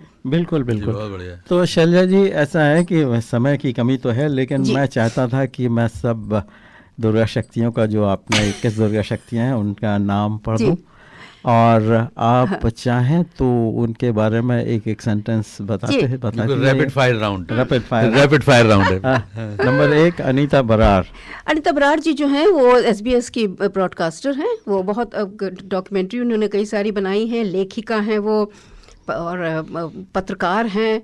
आस्था तोमर ये जो है ये सबसे पहली फीमेल साइकाइट्रिस्ट, जो कि कॉलेज ऑफ साइकाइट्रिस्ट की प्रेसिडेंट, वो बहुत इम्पोर्टेंट पोजीशन है। एंड ये जो है सबसे पहली महिला प्रेसिडेंट हैं। बारबरा वॉर्ड जो है ये फिजियन है और ये पॉलिटिशियन है। करिश्मा कलियंडा ये भी पॉलिटिशियन है, यहाँ आ चुकी हैं हमारे स्टूडियो। जी हाँ, और ये बेंगलोर की हैं, और ये वेस्टर्न सिडनी में MP हैं। डॉक्टर चंद्रकांता गरियाली जो है ये चीफ सेक्रेटरी थी वहाँ तमिलनाडु में, IAS ऑफिसर, रिटायर्ड ऑफिसर। लेकिन ये रहती हैं न्यूकासल में। अच्छा। डॉक्टर मर्लिन कांगा AO। मलिन ये जो है ये बहुत ही इम्पोर्टेंट है, और अभी जो है वर्ल्ड इंजीनियरिंग एसोसिएशन की प्रेसिडेंट रह चुकी हूँ। इनके बारे में बहुत ही इंटरेस्टिंग बात यहाँ पे नोटेड है कि यहाँ पे कितना अंडर एस्टिमेट किया जाता है इतनी पढ़ी लिखी और इतनी इम्पोर्टेंट स्त्री को। तो इंजीनियर है IIT बॉम्बे की। अच्छा। डॉक्टर रजनी आनंद लूथरा जो है ये भी इन्होंने PhD की है साइकोलॉजी में, लेकिन ये जो है इंडियन लिंक में की एडिटर हैं। डॉक्टर पैडी परकाला ये हैं लॉयर हैं यहाँ पे, इनकी भी अपनी कंपनी है। और जयश्री कुलकर्णी ये जो है ये साइकाइट्रिस्ट हैं, और ये पहली प्रोफेसर ऑफ साइकाइट्री थी मेलबर्न में, फीमेल इंडियन। कुमुद मीरानी ये भी मशहूर जानी मानी हस्ती हैं यहाँ की। SBS में कि ये रह चुकी हैं बहुत सालों, इन्होंने करीब 35 से 40 साल काम किया कुमुद जी ने। हिंदी के लिए बहुत काम किया। लीसा सिंह जो है एंग्लो इंडियन समझिए, ये तस्मानिया की हैं, और इन्होंने ये भी पॉलिटिशियन रह चुकी हैं। माला मेहता इन्होंने पहला स्कूल हिंदी का आरंभ किया था, ये भी सिडनी की हैं। मीनू शर्मा जो हैं ये हैं, इन्होंने भी अपना ये जर्नलिस्ट हैं, और इनका भी बहुत बड़ा बैकग्राउंड है। मीतू भौमिक जो है ये फिल्म इंडस्ट्री से। यस, ये हमें पास दिया करती थी फिल्म के। मौलानी अस्थाना ये लॉयर हैं, और इन्होंने भी यहाँ काफ़ी कुछ पहल की है। प्रीति बजाज ये जो है इनकी अपनी कंपनी है, और इन्होंने भी काफ़ी कुछ किया है जो कि पहल है भारतीय महिलाओं में। प्रोफेसर वीना सहजवाला। वीना सहजवाल वो भी हमारे प्रोग्राम में आ चुकी हैं। बिल्कुल। वो भी बहुत ही जानी मानी university of New South Wales की हस्ती हैं। कानपुर की ग्रेजुएट हैं ये। अच्छा। IIT। रीत फुलवानी। कितना? रीत फुलवानी। ये फुलवानी ये जो है ये भी एंटरप्रेन्योर हैं और इनका भी बहुत कुछ कोलैबोरेशन है। सबा आब्दी। सबा आब्दी या सबा जैदी ये जो है ये भी बहुत जानी मानी हस्ती हैं क्योंकि ये ऑल इंडिया रेडियो में वहाँ पे इंडिया में काम कर चुकी थी। यहाँ पे इन्होंने इनका टेलीविज़न अपना था, स्टेशन था। अब सबा जी जो हैं वो काफ़ी सारे ड्रामे वगैरह करती हैं और ये नेशनल इंस्टीट्यूट ऑफ ड्रामा की ग्रेजुएट हैं। ये भी बहुत बड़ी जानी मानी हस्ती हैं। और आपने 21वां नाम दिया है सोनिया गांधी का। ये सोनिया गांधी यहाँ कहाँ से आ गई? ये सुनिए, सोनिया गांधी जो है इतनी कंफ्यूजिंग है। जब मैं पहली बार मिली तो मैंने कहा आपकी शक्ल तो बिल्कुल नहीं मिलती।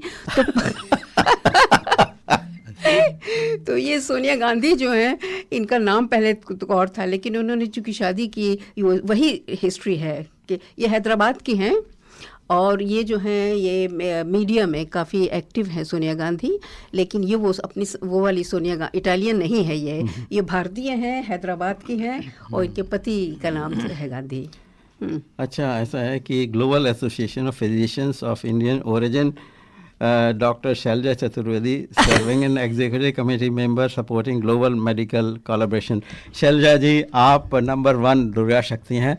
हमारे कार्यक्रम में आप आती हैं, हमें बहुत गर्व होता है कि आप हमारे साथ। ये तो आपकी ज़रा नवाजी है, मेरा इसमें कोई वो नहीं है। मैं तो सोचती हूँ कि सब कुछ भगवान की तरफ से होता है। नहीं, हम आपके बारे में एक शेर कहना चाहेंगे। बिल्कुल बिल्कुल, फरमाइए।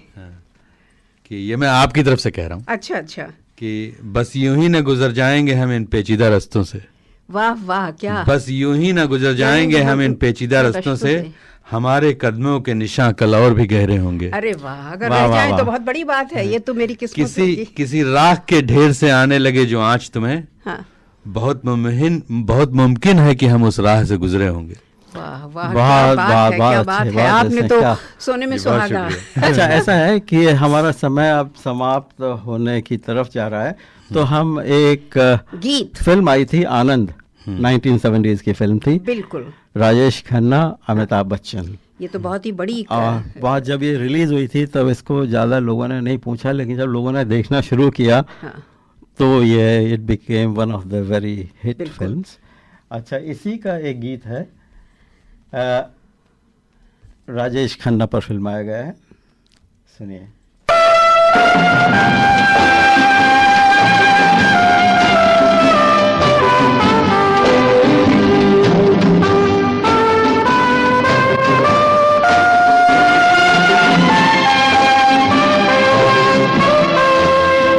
जिंदगी कैसी है पहेली हाय, कभी तो हंसाए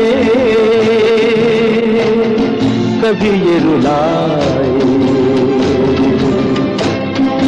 जिंदगी कैसी है पहेली हाय, कभी तो हंसाए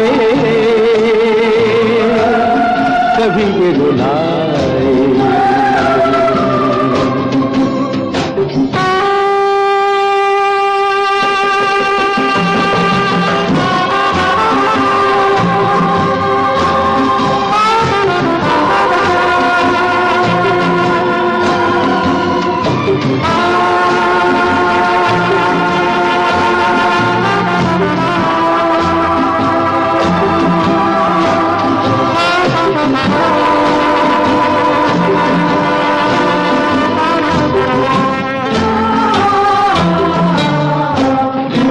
भी देखो मन नहीं जागे, पीछे पीछे सपनों के भागे। तो भी देखो मन नहीं जागे, पीछे पीछे सपनों के भागे। एक दिन सपनों भरा ही चला जाए सपनों से से आगे कहाँ जिंदगी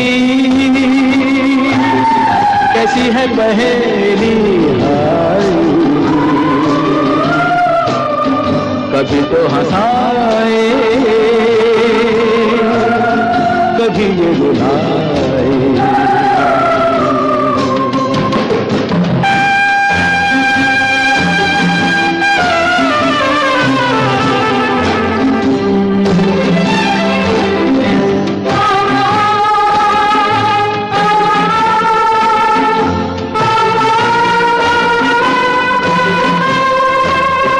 जिन्होंने सजाए यहाँ मेले, सुख दुख संग संग झेले, जिन्होंने सजाए यहाँ मेले,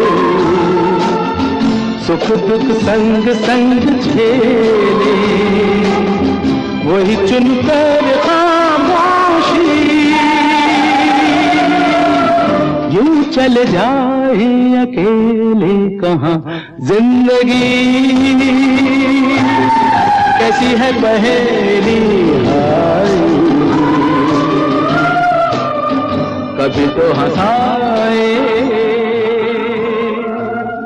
कभी।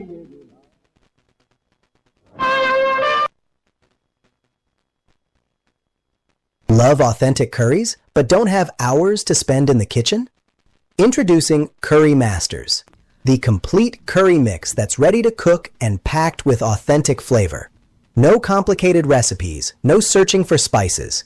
We've done all the hard work for you. Simply add your choice of meat, seafood, vegetables, or paneer and create a delicious restaurant-quality curry in minutes.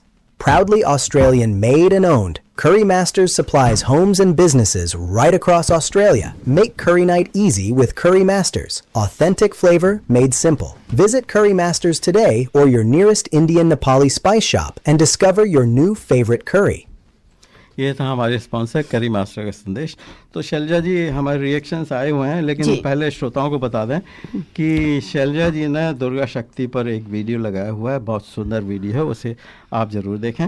इसके बाद राजेश जी लिखते हैं शिक्षाप्रद विचार और मधुर भजन।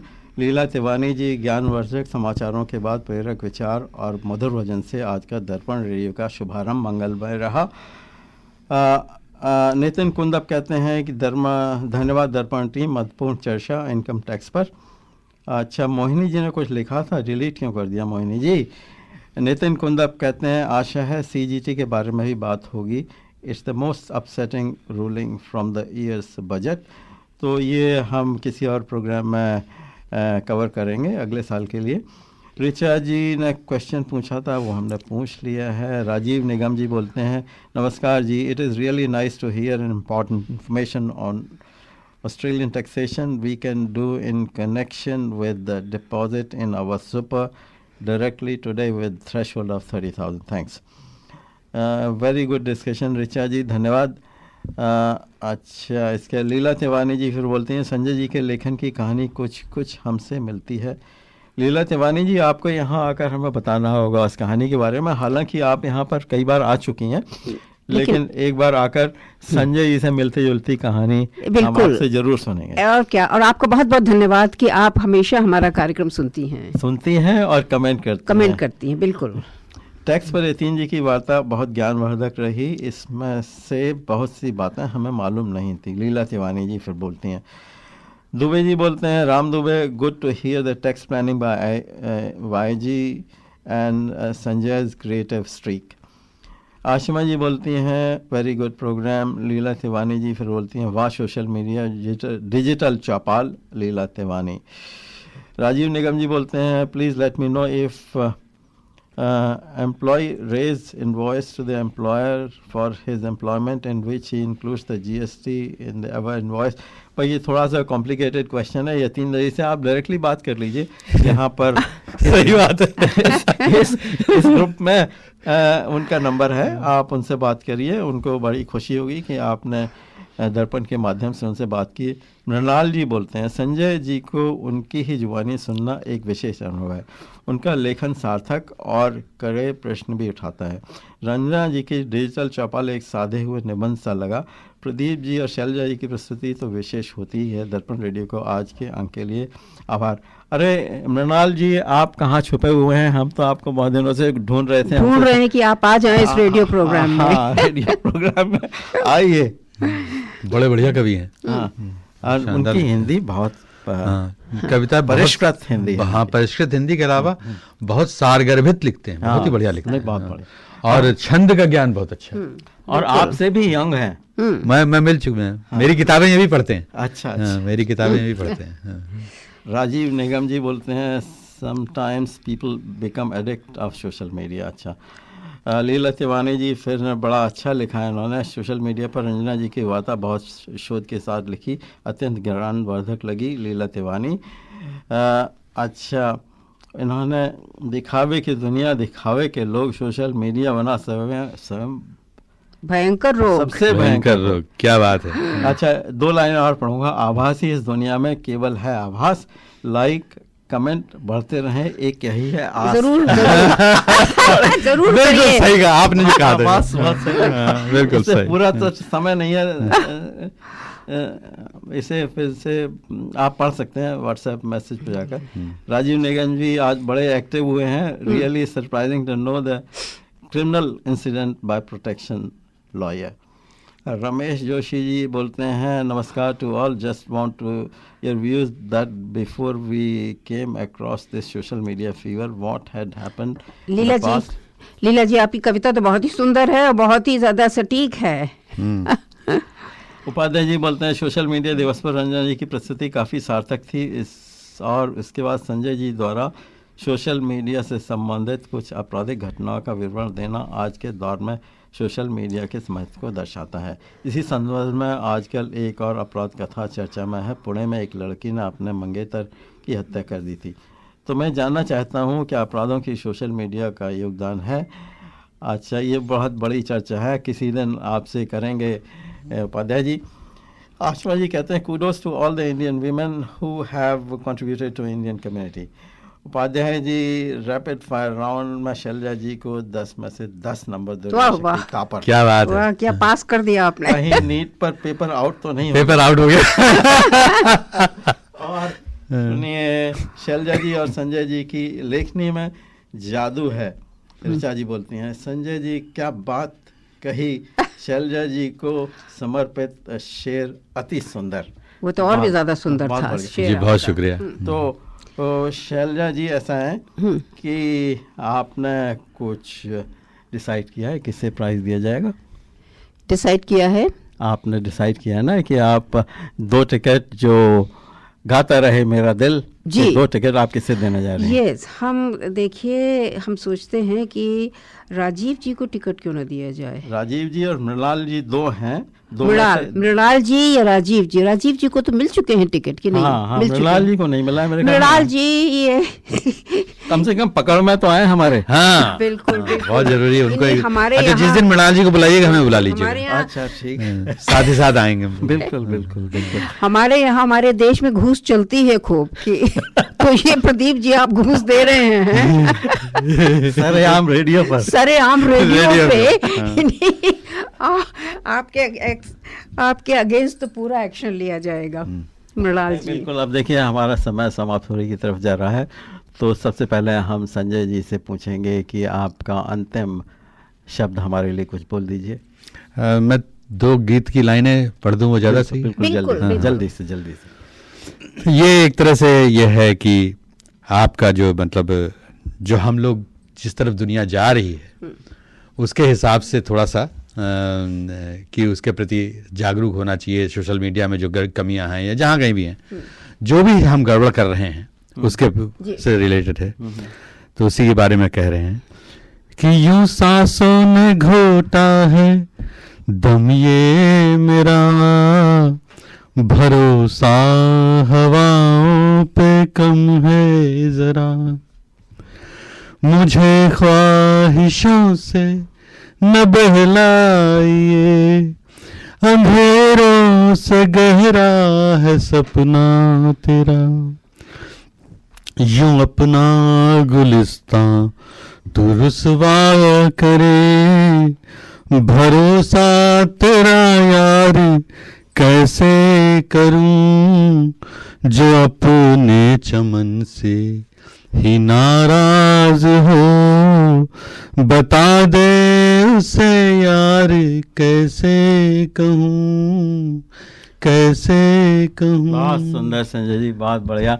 आप यहाँ आए, हमारे कार्यक्रम की शोभा बढ़ाई, आपको बहुत बहुत धन्यवाद। इसी तरह से आते रहिए जरूर। और शैलजा जी, तो हम आज का कार्यक्रम समाप्त करते हैं और हम लोगों की ओर से हमारे श्रोताओं को सप्रेम नमस्कार। नमस्कार और बहुत बहुत धन्यवाद आप लोगों को कि आपने इतना समय दिया हम लोगों को।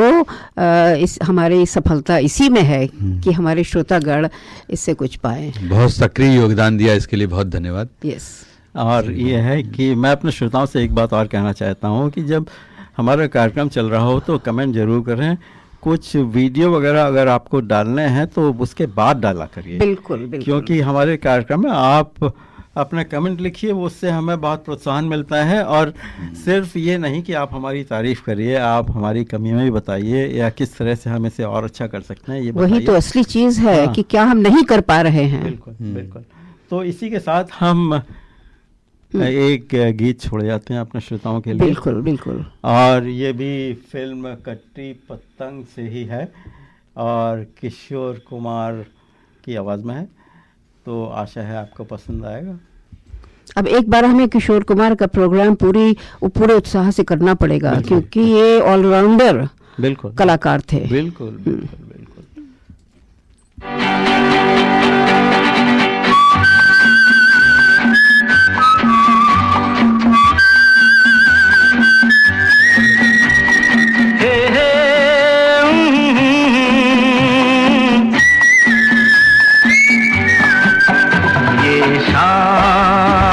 मस्तानी मदहोश किए जा, मुझे डोर कोई खींचे तेरी ओर लिए जा।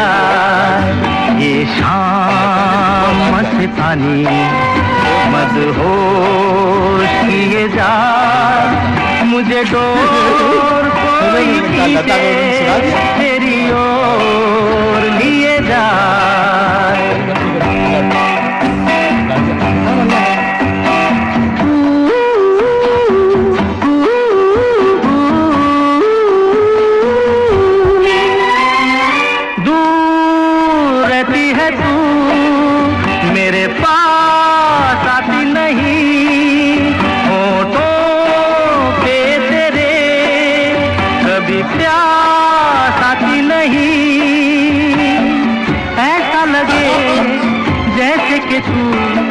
के जहर कोई पिए जाए, शाम मस्तानी मदहोश किए जा, मुझे डोर